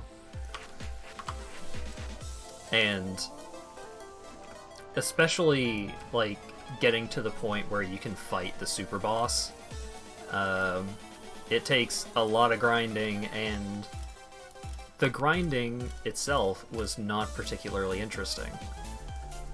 But a lot of the grinding was very easy. The big problem was, like, the challenges and, like, the side missions that you needed to do in order to not only get access to the bonus boss, but to get all of the accessories that you basically need to kill the bonus boss. So by the time I killed the bonus boss, like, even for the bonus boss, I think I barely took any damage at all during that fight, because I had a materia called SP Master. And what that does is, so, like, throughout, for people who haven't played Crisis Core, throughout most of the game, whenever you kill an enemy, I think kill an enemy, or you also get a bonus for doing it for completing missions, you get SP, which is soldier points. And so, these soldier points are... they do a couple of different things. You use them as the currency when doing materia fusion, which is how you get, like, better abilities and more, like, just more powerful abilities. Right? It's not your gear, but it can give you stat boosts like gear can. So it's using materia fusion, and also throughout the game, up in the top left corner of the screen, there is a game of slots that is just constantly rolling at all times. That game of slots can do a lot of different things. It can give you special statuses, like it can make you invincible for a short time. It can make it so that you don't get knocked back or staggered by any abilities or, like, any incoming damage. It can do all sorts of things. It can also make special attacks happen, like you channel Sephiroth and you do an Omni Slash, or you channel Aerith and it makes you do a big heal and makes you invulnerable for a short period of time. So it's random chance which of these things happen, but the important thing is that every time you spin it, it costs 10 soldier points. So you can run out and just you stop spinning the wheel, and spinning the wheel is how you level up, importantly. So you always want to have a decent amount of soldier points lying around. However, SP Mastery, Soldier Point Mastery, makes it so that you both deal more damage and take less damage through the expenditure of soldier points. So, once you have SP Master mastered, like, you can level up materia, once you have it leveled up to maximum level, you basically take no damage. You take no damage to your life whenever you take damage. It all gets taken out of your SP instead. So, what you can do in preparation for fighting the bonus boss is you get a truckload of SP. You just farm SP for a while. And there are a couple of different ways that you can do it. You can die over and over and over and over against the bonus boss. But every time you go in to fight the bonus boss, you steal 99 Phoenix Downs from it. You can use those Phoenix Downs to, like, you can sell those Phoenix Downs for a buttload of money, and then use that buttload of money to buy a bunch of high-level materia, and then you convert that materia into SP. Really convoluted way of going about it, but it is like a pretty easy and consistent way of getting just millions of SP. So I did that for like half an hour-ish. I had a lot of SP. So when I fought the bonus boss, I lost almost all of my SP. Like, I was a quarter of the way to being capped on the total amount of SP you can possibly have, and I lost most of it. But I didn't take a single point of health damage when fighting the bonus boss. So I broke the game a little bit, because that bonus boss has 10 million health, can deal 99,999 damage with a lot of its attacks if you don't have maxed out defensive stats. It's a real bad time if you're not prepared for it. Especially considering that, like, it can deal 99,999 damage to you. Unless you have specific items, the maximum amount of life you can have is 9,999. So it deals 90,000 damage more than the max life you can possibly have.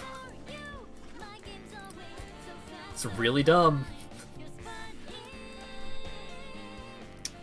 So yeah, that whole adventure was something, but the bonus boss was not the only thing that could deal 99,999. I had an ability called Costly Punch, which it costs life to use, and deals damage based off of my maximum amount of life. So even when I only had 9,999 max life, it was still dealing 99,999 damage, so long as I had an accessory that removed the damage cap. Well, it moved the damage cap from 9,999 to 99,999. So, the bonus boss has 10 million life. So I had to, like, and the bonus boss is a goddess. It is just an actual living deity. So, my guy, this dumb, happy-go-lucky dude with a big, stupid sword, goes in and punches God over 100 times. And that's that's the bonus boss.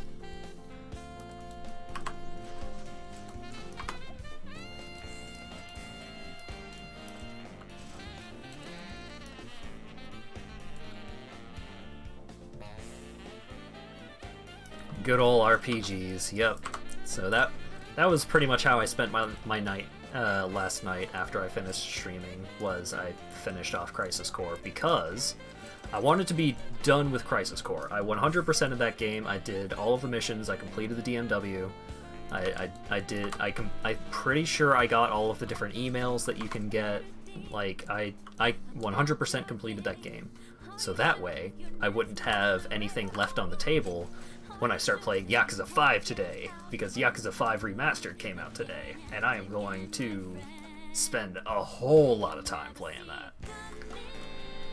And PS4 has built-in streaming capabilities. I could link my Twitch stream to my PS4 and stream my experience playing Yakuza 5. I'm not going to do that. I know it could be like a fun, interesting stream, but I tend to play Yakuza 5. I tend to play Yakuza games in a very boring way, where I will just do nothing but side quests for 2 days. And then as soon as I finally run out of things that the game will let me do before I continue progressing the story, I will finally progress the story. I don't think that's going to make for a particularly interesting stream. Also, the PlayStation streaming thing doesn't have great editing.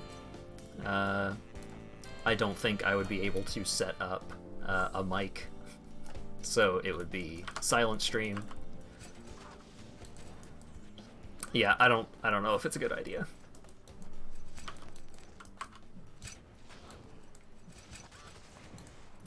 If I had a capture card or something like that, I would consider streaming it. Ooh, Bayonetta music. Absolutely. Another part of the issue with me streaming my experience with Yakuza would be it would be really inconsistent when I would do the streams, because I would basically just... If I started streaming that game, I would probably just stream it whenever I'm playing it. That's a lot. I would be playing that game for at least 100... I will play that game for at least 100 hours. And so... Oh, hey, Hat started streaming. He started streaming Yakuza 5. It's, midnight. I guess I'll watch the VOD, and then check the VOD tomorrow. Oh, he played it for 7 hours straight. I see. Interesting.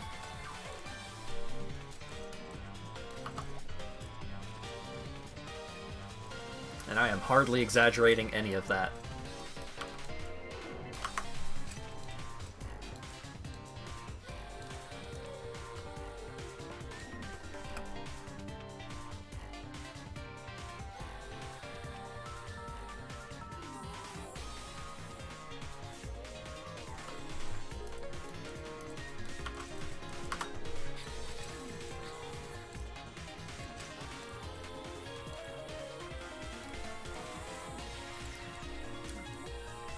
Yeah, progress is definitely slowing down a considerable bit here in this good old Diablo.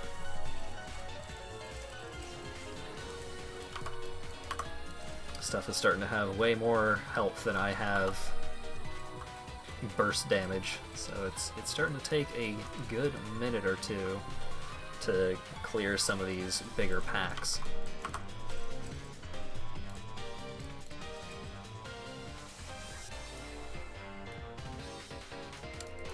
But if I don't clear all these packs and I goof up and I forget to put up a portal or something, this bonus zone is going to take even longer than it's already going to take. This bonus zone is going to be a challenge.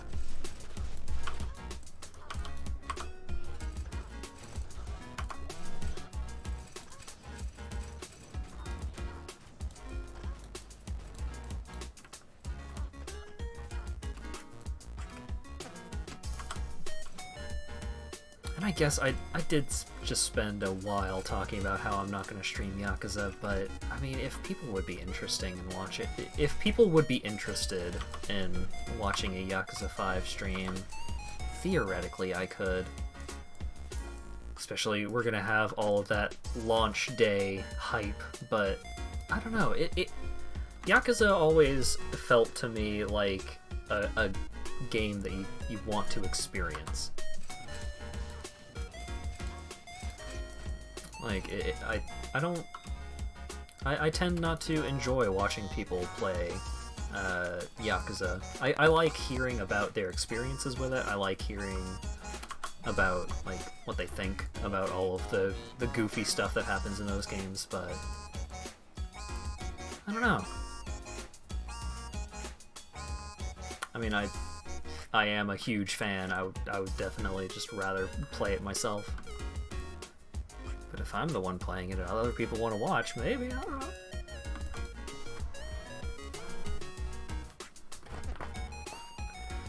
Alright. So, this is the first of the Hell difficulty challenges. I recall this... What I remember about this challenge is that if this is the challenge that I'm thinking of, there's a thing in the room, and that thing summons more things, and I need to kill the thing that summons things. Oh yeah. Yeah, this is it. And the things that he summons deal a boatload of damage, and have a boatload of life. Oh boy, I don't know if I'm gonna be able to do this. I barely did anything. Oh god, they all absorb magic too? Oh no.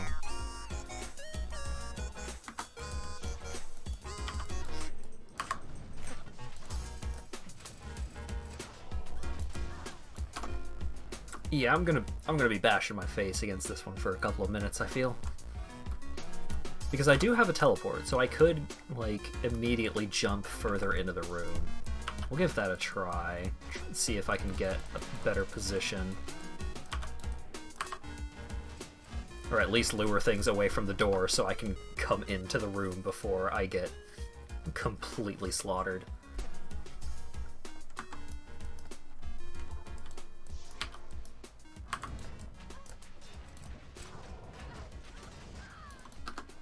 Oof. Oofa doofa.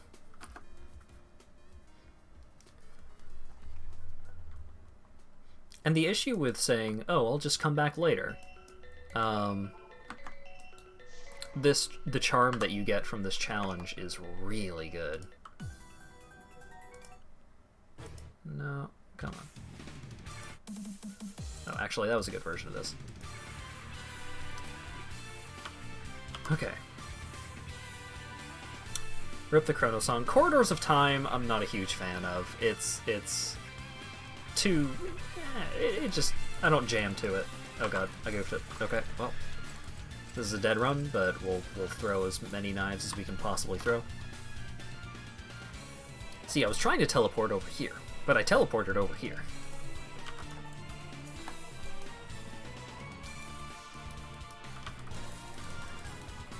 Nope.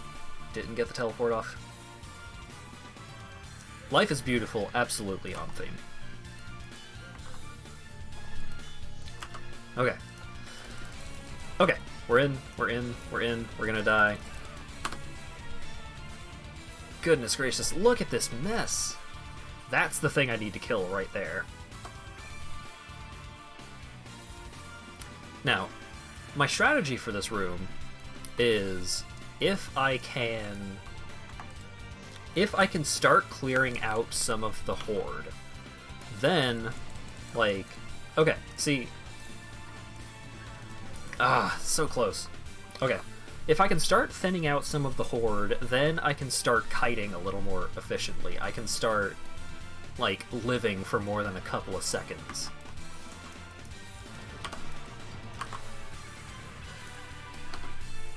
But the fact that I have to wait 5 seconds to respawn and then go back through the portal and make a new portal and then go back into the room, like, I really want to try and get a life going in this room rather than just pop in, throw a couple of knives, die. Ah!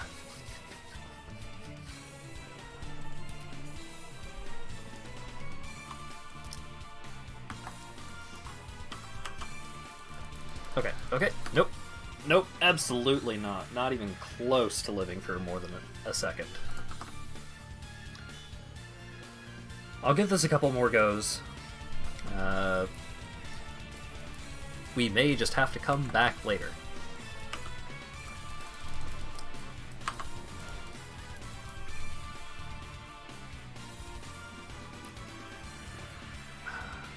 See, okay.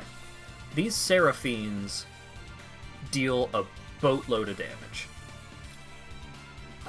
They follow you really efficiently, and they also they absorb magic, so they just completely demolish me in every possible regard. I mean, look at this. Okay, I got a plan. I got a plan. I got a plan. I got a plan.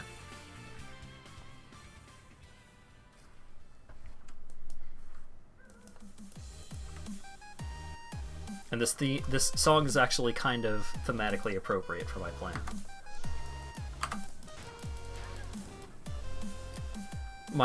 What I want to do is I want to lure as many enemies right here. So that way I can teleport over here and get away from the horde.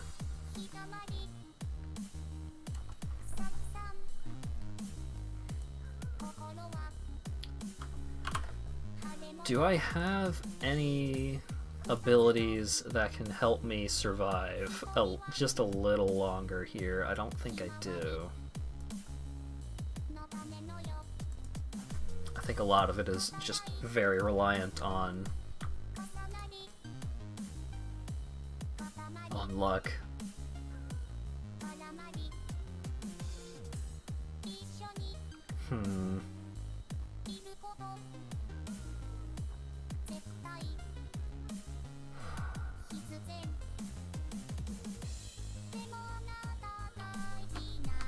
Nope, I think this is, again, not going to spend that long on it, but definitely trying to make a little progress in my clustering enemies together plan.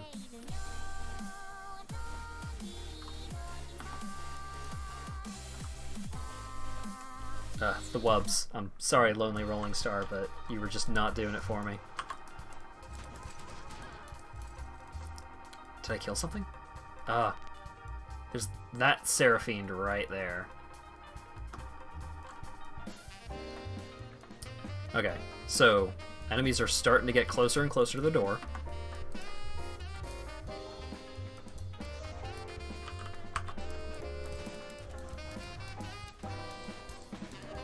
Okay, got some decent damage in. Got some decent damage that time. I don't like that Cenobite being right there. That weird hyena.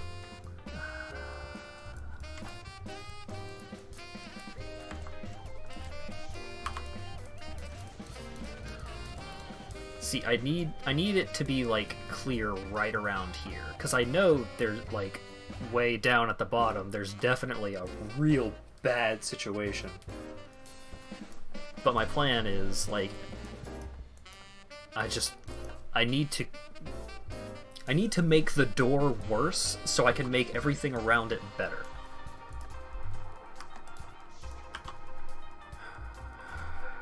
I mean, it was pretty clear that last attempt. I think I might be able to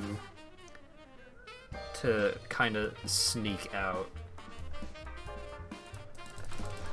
Nope. Nope. But again, every death by the door just means that more enemies are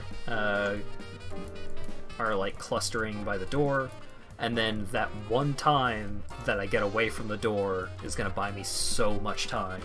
It's gonna buy me so much progress. But okay, see, oh no, my, I need to go right. I need to go right. There were too many enemies on the left from the last time that I tried to make a break for it.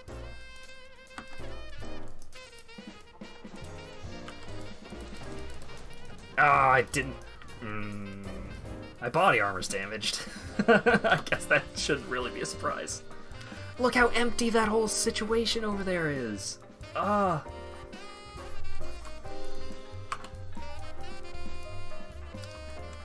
Okay. Let's fix my shirt.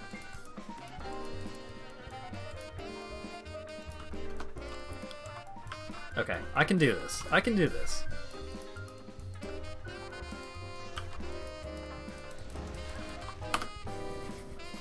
It's gonna take some luck, but I can do this.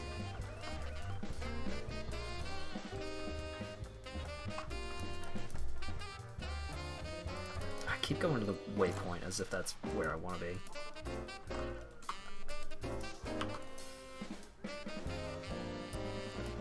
Okay, so I click here, and then I click right about here. Okay, okay. I'm in.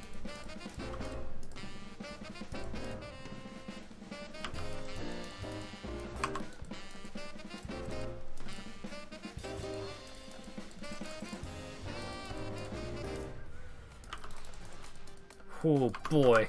Okay. No! Okay. Okay. I'm really spooked as to how much progress that made in actually clearing out the door, or if I just spread the bad scene throughout the whole room. Oh man. Okay. I broke to the right last time. I don't know if breaking to the right is going to be the right way. Okay. Left was the way to go. I felt it. I felt it in my bones. Come on, come on. Oh, man.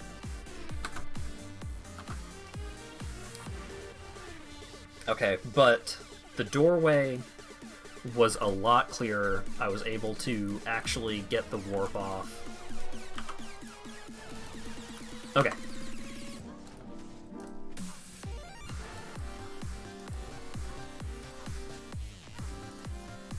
The song. That song was... that threw off my whole groove real bad.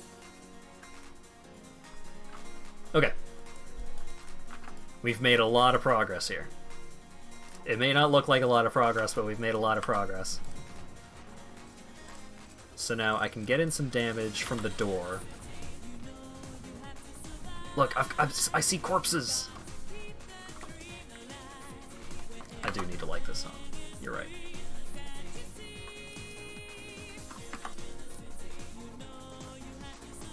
I do have to survive. I was literally just about to say that. You got it, Acker. No, the knockback. Oh, these weird hyenas. Weird hyenas are probably going to be one of the worst enemies for me at any point that I encounter them, because they absorb magic and they deal like slower but larger damaging hits, so my evasion, my flat damage reduction isn't as useful against them, and they knock me back, which causes an even longer hit stun than normal attacks. See, having these two weird hyenas right on top of the door may... It's gonna be real tough. Okay. Okay, okay, okay.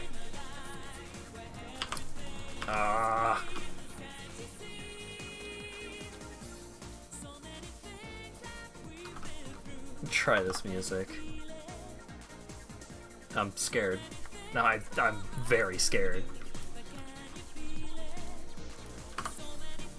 And also that would require me doing a lot of things. I'll check it out in a minute or two.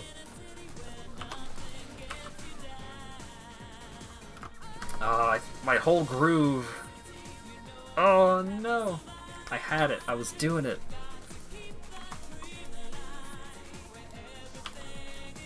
Okay.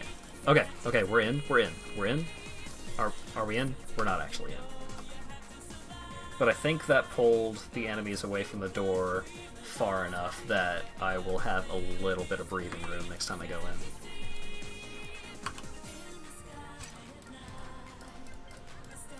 I had way less room than I thought because of the fucking Seraphines.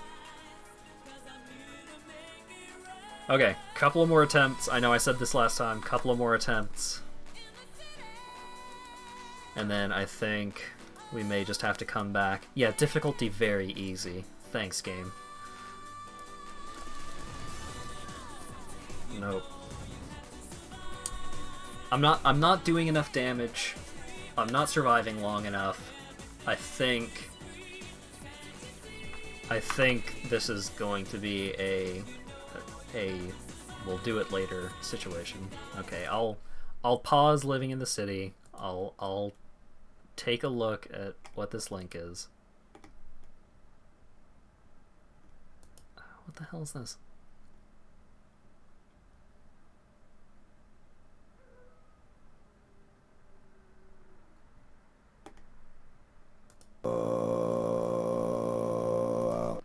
Alright, cool.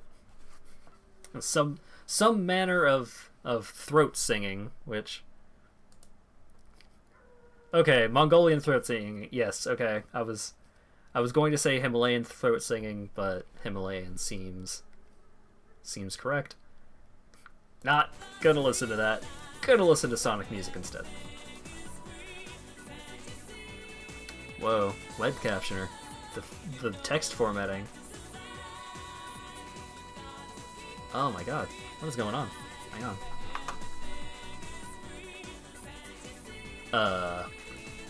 Hang on. Okay. What is going on with the text formatting, huh? Okay, I'm gonna reset the web captioner. You are correct, hacker. At least it wasn't that. Okay. Start captioning. Is it gonna work now? Okay, cool. I don't know what was up with the captioner, but it was, yeah, it broke a little bit. Okay. We're gonna progress with the video game. Part of the problem, though, is that if I can't complete... Like, if I'm having such difficulty completing that, I don't know how much progress I'm going to be able to make in the overall game. I mean, I guess that zone is pretty tough, but I'm going to need some pretty substantial gear upgrades if I'm going to start tackling that kind of content. Ooh, Skullgirls.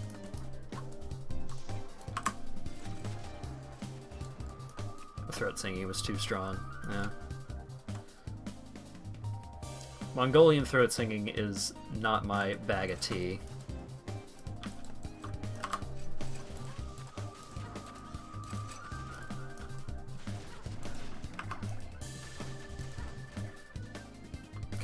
Stupid. Throwing skulls at me.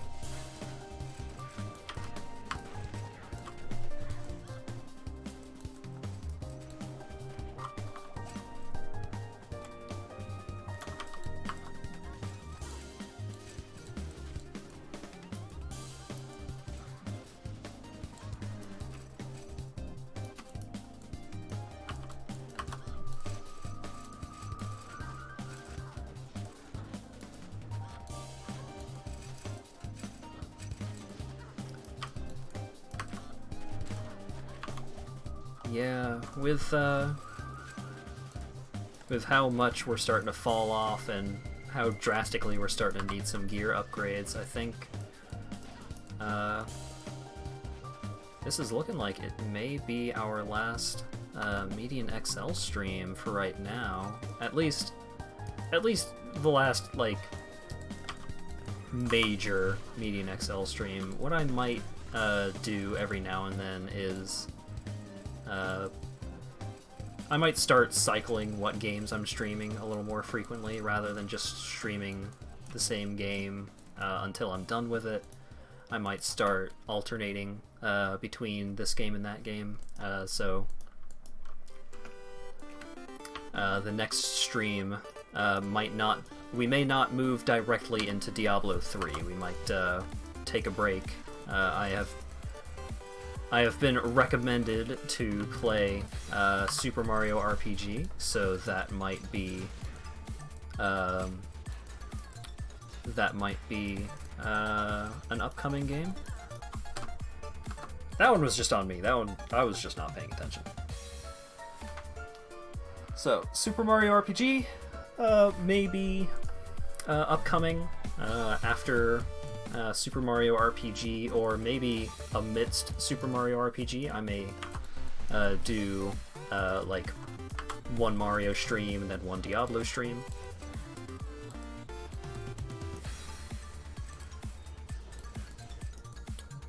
Yeah.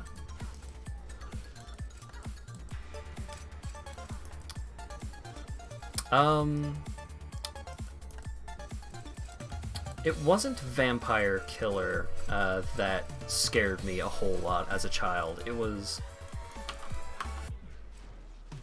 I'm trying to remember which song it was that... me and my mom played Super Nintendo a lot when I was younger. We would play it together. And one of my mom's favorite games to play was Super Castlevania 4. And it was like the song that plays during the first level, I think, of Super Castlevania 4. It really scared me as a babby child. Like,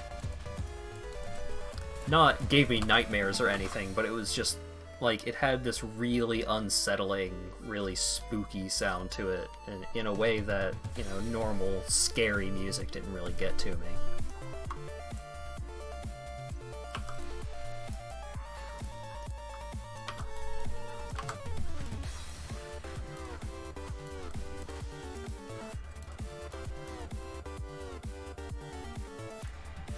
I have since gone back and played through most of Super Castlevania 4, and that game is really good.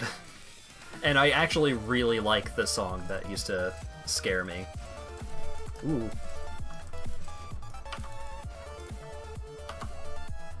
Mr. Smith, no.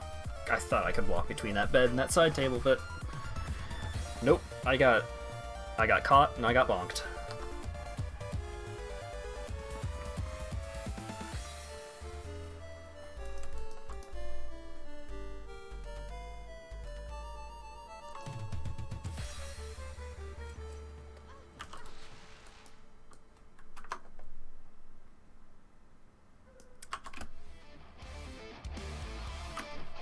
Nah.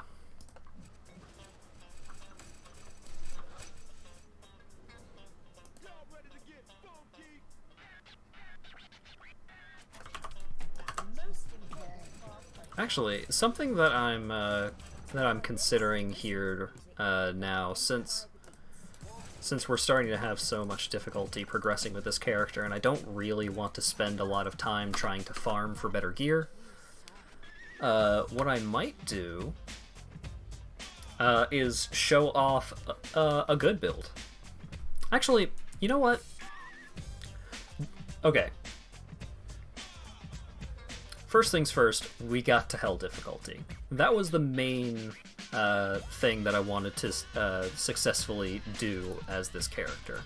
I'm enjoying this character, and I think I will probably end up playing it some more. But for right now, we're kind of hitting a little bit of a wall. And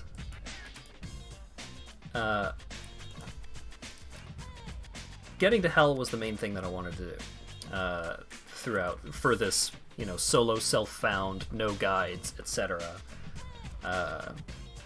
These streams of Median XL. So, what I'm going to do for right now... Oh boy, updates. So, what I'm going to do right now is I'm going to switch characters, and we're going to check out... let's see...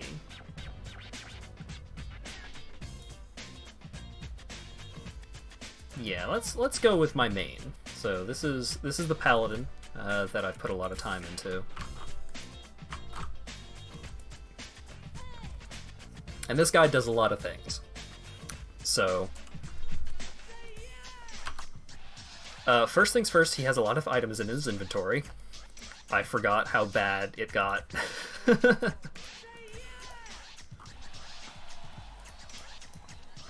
Okay, so he has pretty good gear for this point in the game. He's got a bunch of tier 4 uniques. He's got a couple of pieces of sacred gear that I've crafted to have some of the attributes that I'm looking for. A lot of reduced enemy lightning resistance, a lot of increased lightning damage and stuff like that. So, what does this guy do? Well, first things first, he turns into a demon. He's got goat legs, he's got 2 cool swords, he's got flappy wings, he moves really fast, and he has this permanent glowing aura. Cool dude.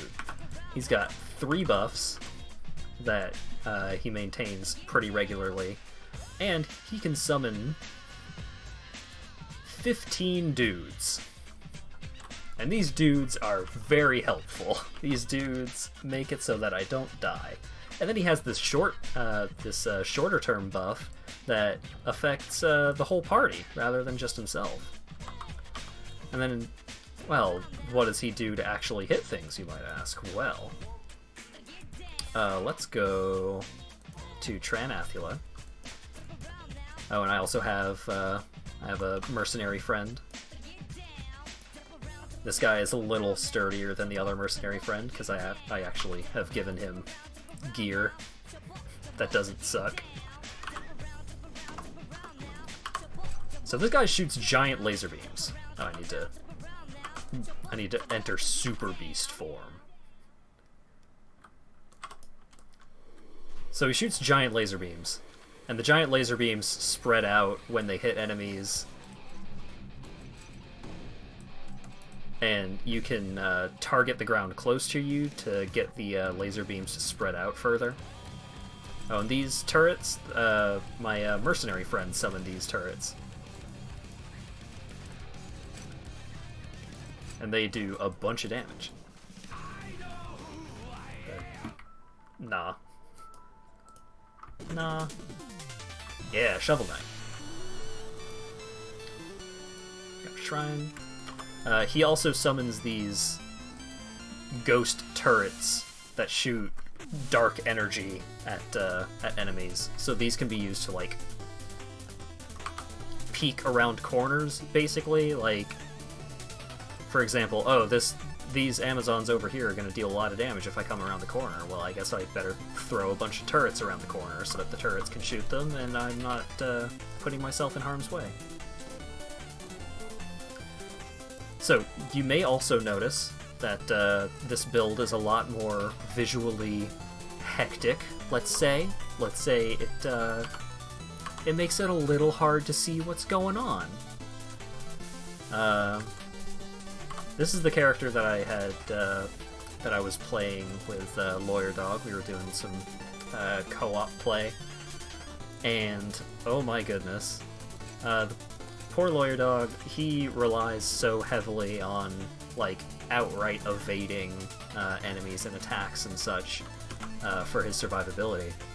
He's a very mobile character.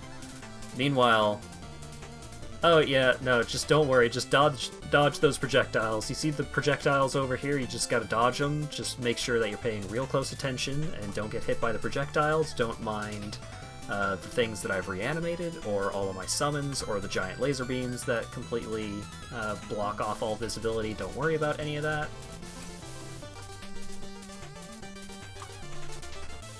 So, this character isn't terribly multiplayer friendly, but it is very powerful and a lot of fun to play, because it's great. Just look at this! I'm just mowing down hordes of enemies, shooting gigantic laser beams at them.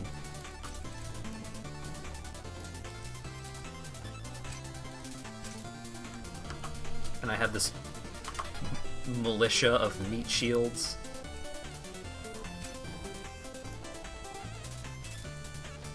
My mercenary actually can probably handle a lot of these folks entirely by himself. Like, doesn't even need me. Oh, am I out of inventory space? I see. Okay. let's shove some of these uniques that we don't really care about into the cube.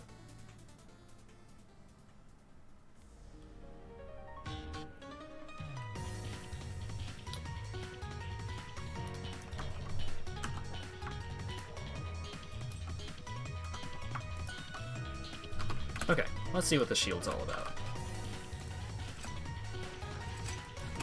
Because you may have noticed that rather than having a number next to its tier, it has the word sacred.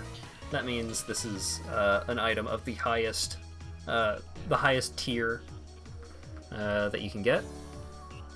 Ooh.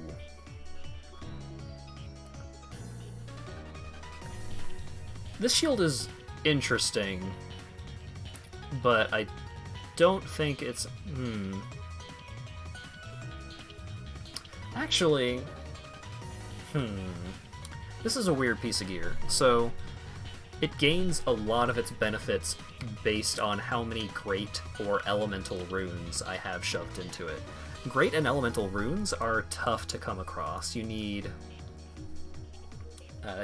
very specific drops from endgame content in order to get the great and elemental runes. So, not terribly useful for me right now. The problem being, it could be useful for me later, but I'm kind of running out of inventory space here. I'm having some issues in fitting all of my stuff into my inventory. So, here's another interesting thing about the crafting system of the game. These sacred uniques, I don't believe you can disenchant them with the regular catalyst and turn them into arcane shards and arcane crystals like you normally would. What you do is you combine them with the catalyst of learning instead. And when you do, you get signets of learning. And those are really good because you get free stat points off of them. I think I may have brought that up last time, but just in case you didn't know, Sacred Uniques turn into stats, and that's pretty spicy. Okay, so we'll hold on to this dumb shield, because maybe it'll do something later, but for right now, let's do some more enemy clearing. And then I may... Oh, I could show off one of the most important bosses of the endgame content. So, one of the most important bosses is a guy named Bayard Cholk. Bayard Cholk is a priest that casts fire spells. His fire spells tend to have a really short reach, but they do a ton of damage. But more importantly, Bayard Cholk has a lot of friends that he brings into the fight. And even more importantly than that, he really likes to not take damage. He is completely invulnerable unless you bring him into the Ring of Fire in the middle of the boss room. So, if you're not capable of kiting him in an efficient manner, it can be a real hassle to try and actually deal any damage to him at all. I don't actually know... Oh, there she is. I had to find the glowy lady.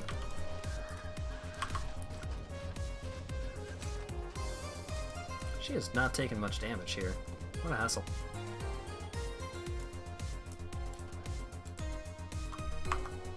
Yeah, this zone is level 118, so this area is pretty late in terms of the end game progression. And she also drops these sunstones, which can be combined for a really nifty charm. Oh, actually, that's another thing I could show off. I have a lot of charms. All of these items are charms. So, you know, I have the Sunstone, which I had on the other character. I have my my class item, which I had on the other character. But then I have stuff like the Optical Detector, which increases the maximum skill level of my skills, so I can put more skill points into skills rather than being limited based on what my character level is. This one gives me a bunch of defense and a bunch of stats. This one adds a bunch of damage to my attacks. This one gives me plus 10% to all attributes, and also experience gain. This gives me combat speed, so attack speed and cast speed. This thing gives me a bonus to all skills and a bunch of stats. So, like, all of these items are, like, really significant upgrades. And this is kind of where a lot of the endgame progression happens, is getting more and more of these charms, filling out your inventory with these charms that, you know, they can be game-changing. Like, the Moon of the Spider charm. Energy factor to spell damage. That means my spells do more damage based on how high my energy stat is. But also gives +1 to G-Tan's Gate. So G-Tan's Gate is a way for any class that doesn't gain a teleport ability through their skill tree, it gives them a teleport as well.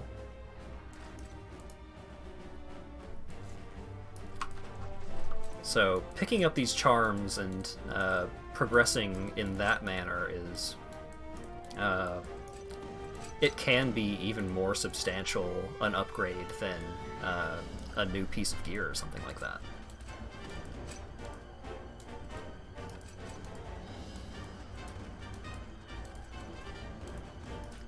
Now, with this character, I will clarify, this is a character that I followed a build pretty strictly on.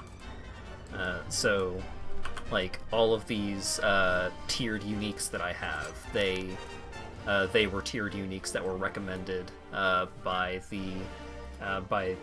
the person who made the build that I followed.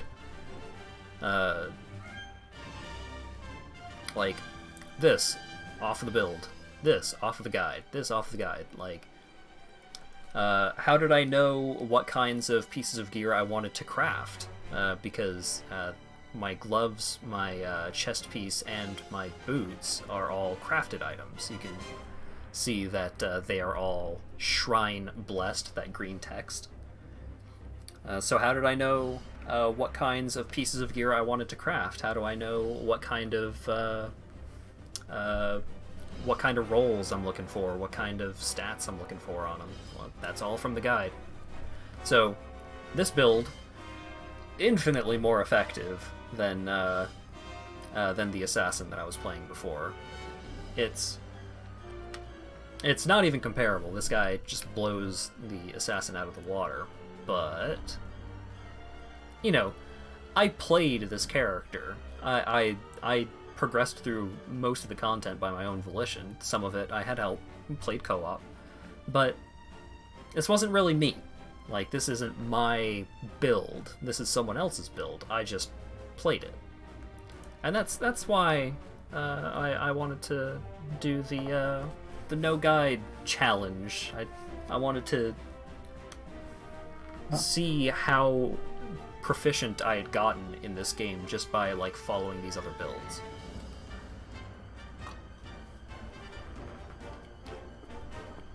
Turns out I did well enough to get to Hell difficulty, which is, you know, it's a considerable challenge. It's not easy to get to Hell, and once I got to Hell, I kind of hit a roadblock. I got stonewalled pretty hard.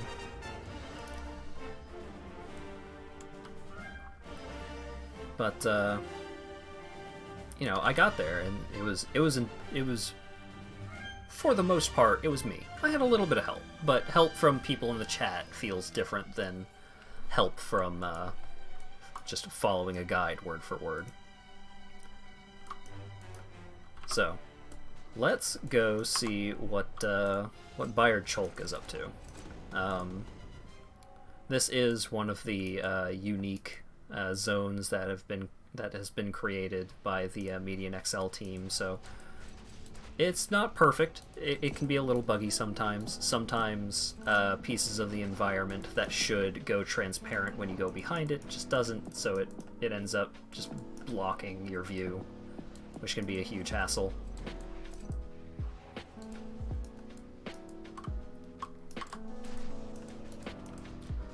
But it's still pretty interesting. Like, a lot of these enemies aren't just retextured versions of enemies that already exist. These enemies have different capabilities, and they tend to behave somewhat differently. Like, these look like the cultists that were present in the main game. Like, these are retextured sprites of those cultists, but they behave differently. They do different stuff. Also part of the imperfect system. Since my big-ass lightning beams deal damage in an area surrounding where they hit, these walls are thin enough that I can just spray lightning against the walls, and the things on the other side of the walls will die.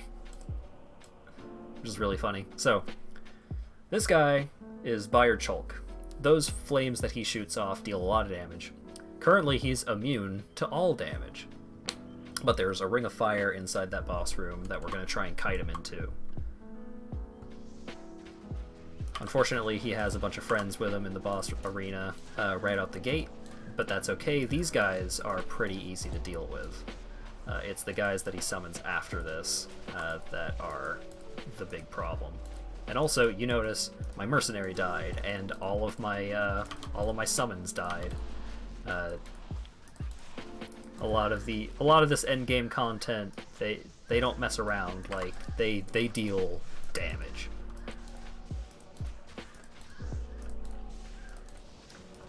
So, I'm trying to kite all of the ads that he summoned while also keeping Chalk himself inside the fire ring so I can actually deal damage to him. Oh man, boss fight music. Hell yeah. It's a little late, we're already halfway done the boss, but...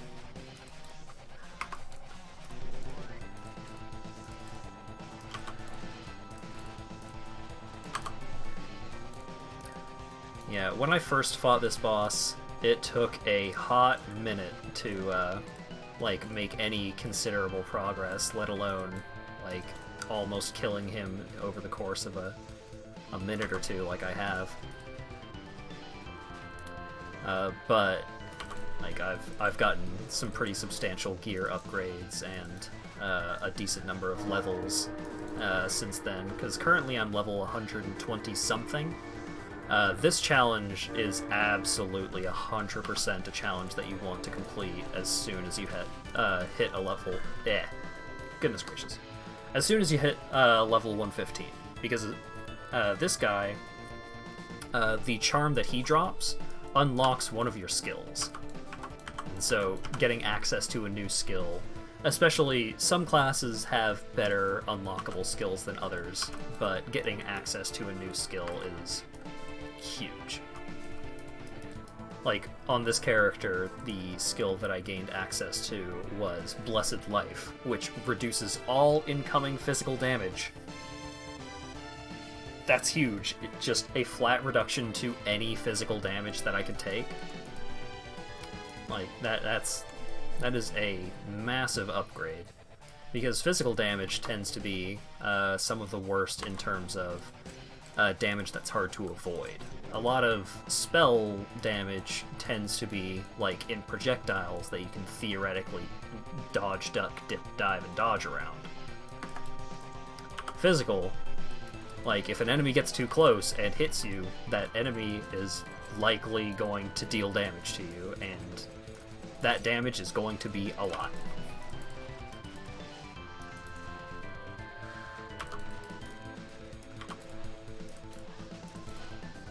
And also, you can't build up physical resistance in the same way that you can build up a lot of elemental resistances.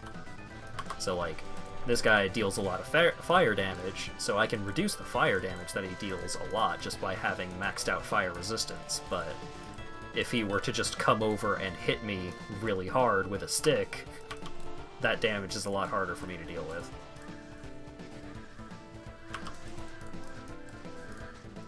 Another fun thing about the teleport ability that the Paladin gets is that it freezes all nearby enemies when you arrive from the teleport. So the Assassin teleport theoretically stuns all nearby enemies wherever the destination is for the teleport, but in practice it is often that you don't stun the things that you really care about. Often you'll end up just kind of teleporting into a big group of enemies who will immediately turn towards you and beat you into a bloody pulp. So, we killed the boss. As you can see, I was a lot more effective at handling that boss than the assassin has been in handling most things, but even then, like, I am relatively over-leveled for this, and it still was a considerable challenge. That's kind of how the end game of Median XL progresses. And now, we can go through this portal to where the Banisher of Light is. And the Banisher of Light is a boss that I have not completed yet, because he's really, really, really hard. Since I'm here, and there's no downside to giving it a shot, I'm going to give it a shot. I'm going to see if I can take on the Banisher of Light. So, the Banisher of Light's gimmick is that he is extremely aggressive, and will teleport on top of you and do massive melee attacks and just beat you down relentlessly. So kiting him can be really difficult because he's very fast.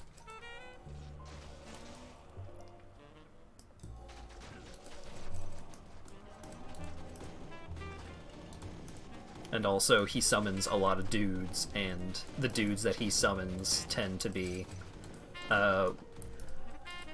They don't hurt that badly, but they do a lot of damage. Or, not, sorry, they don't hurt that badly, but they take a lot of damage. They're just really, really durable, and so they can end up kind of acting as a meat shield for the boss.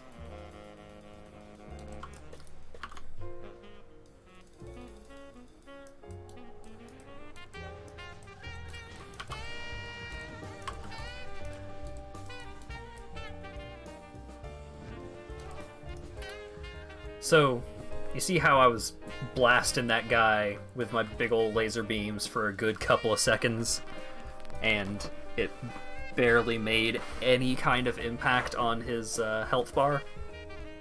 Yeah, that's kind of how it goes.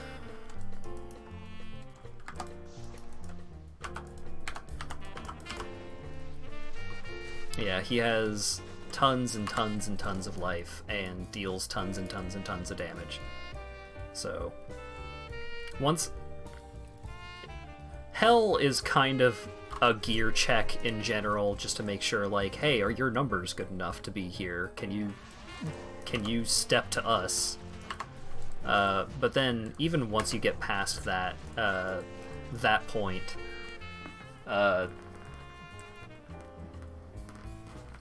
like, that there isn't just one wall that you hit in terms of the progression of this game. This point is the most considerable wall that I've hit. Most of the dungeons, most of the charms that I have left to get, I haven't gotten for a reason, and the reason is because it's extremely difficult. And so I would need to upgrade my gear pretty substantially, and that requires a lot of... At this point in the game, upgrades that substantial tend to require a lot of grinding.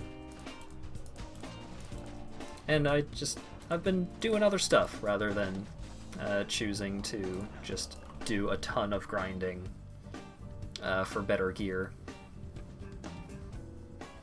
Like, I've been doing these streams. So yeah, another fun thing about this guy is that he has the ability Soul Stealer. And what Soul Stealer does is he heals himself for 10% of his total life anytime he kills you. So you can't just bash your face against him over and over and just death by 1,000 cuts. Because anytime he dumpsters you, he heals back a lot of life. So, as it stands, I am not dealing nearly enough damage to... I'm not dealing nearly enough damage, and I'm not nearly durable enough to survive going against this guy.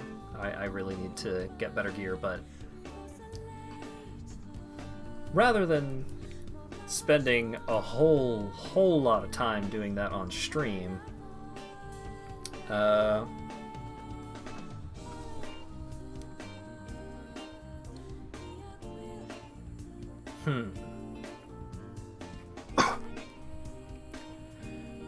I've got a couple of options as to what I can do now. I'm curious what you guys think about it. So, I've been streaming for almost 3 hours now. That's usually about how long I stream. I could finish up the stream here. Say that BDN XL is done for now. We got our knifey thrower to hell difficulty. That was the main goal. And we could end the stream for the night. Or, rather than finishing off the stream, we can continue bashing our face against hell for a little bit longer. Probably not going to make a ton of progress with the knife thrower. But we could keep going with that for a bit. Or, alternatively, could go for a late stream. I need to go get something to eat. But after I get something to eat, I could come back in, maybe half an hour or so. Come back and we could get going with Diablo 3.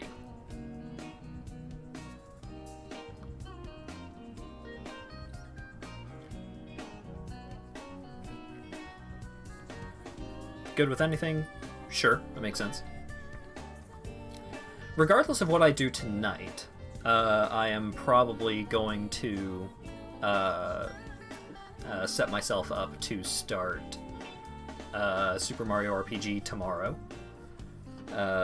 I know that game is not extremely long, so that probably won't take that many streams to get through, but I am excited to get into it.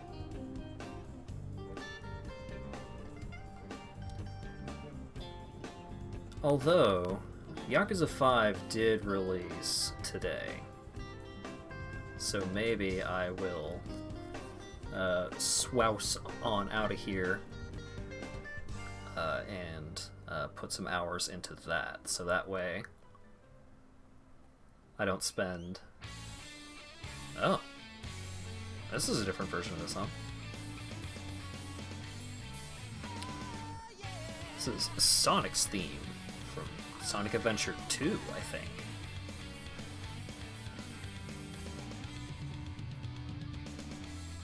Okay.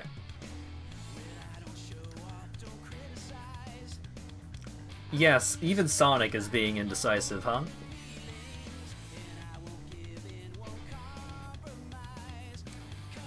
Alright. I think I'm gonna call the stream here. I think I'm going to go get some supper, gonna play some Yakuza, and then I will be back tomorrow with Super Mario RPG. And then, what's today? Today is Tuesday? Okay, cool.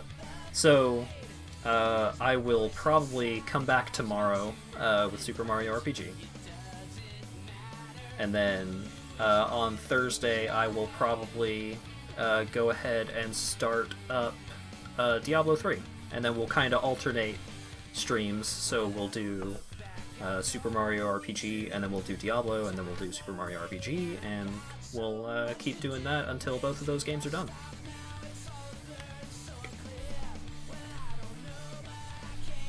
So, let me switch the captions over and everything.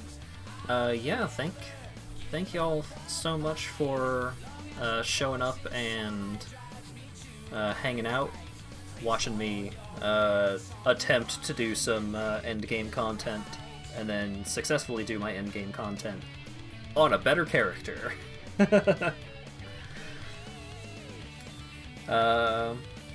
Yeah, if anyone that's currently watching is not already following the stream and would like to continue watching these streams, go ahead and follow the stream, so that way you'll know when I'm streaming again.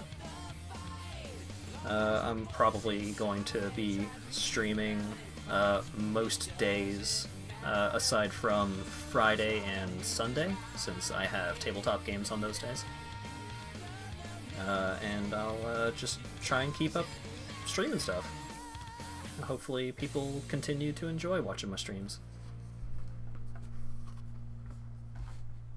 Thank you all so much for showing up. I'll be signing off for now.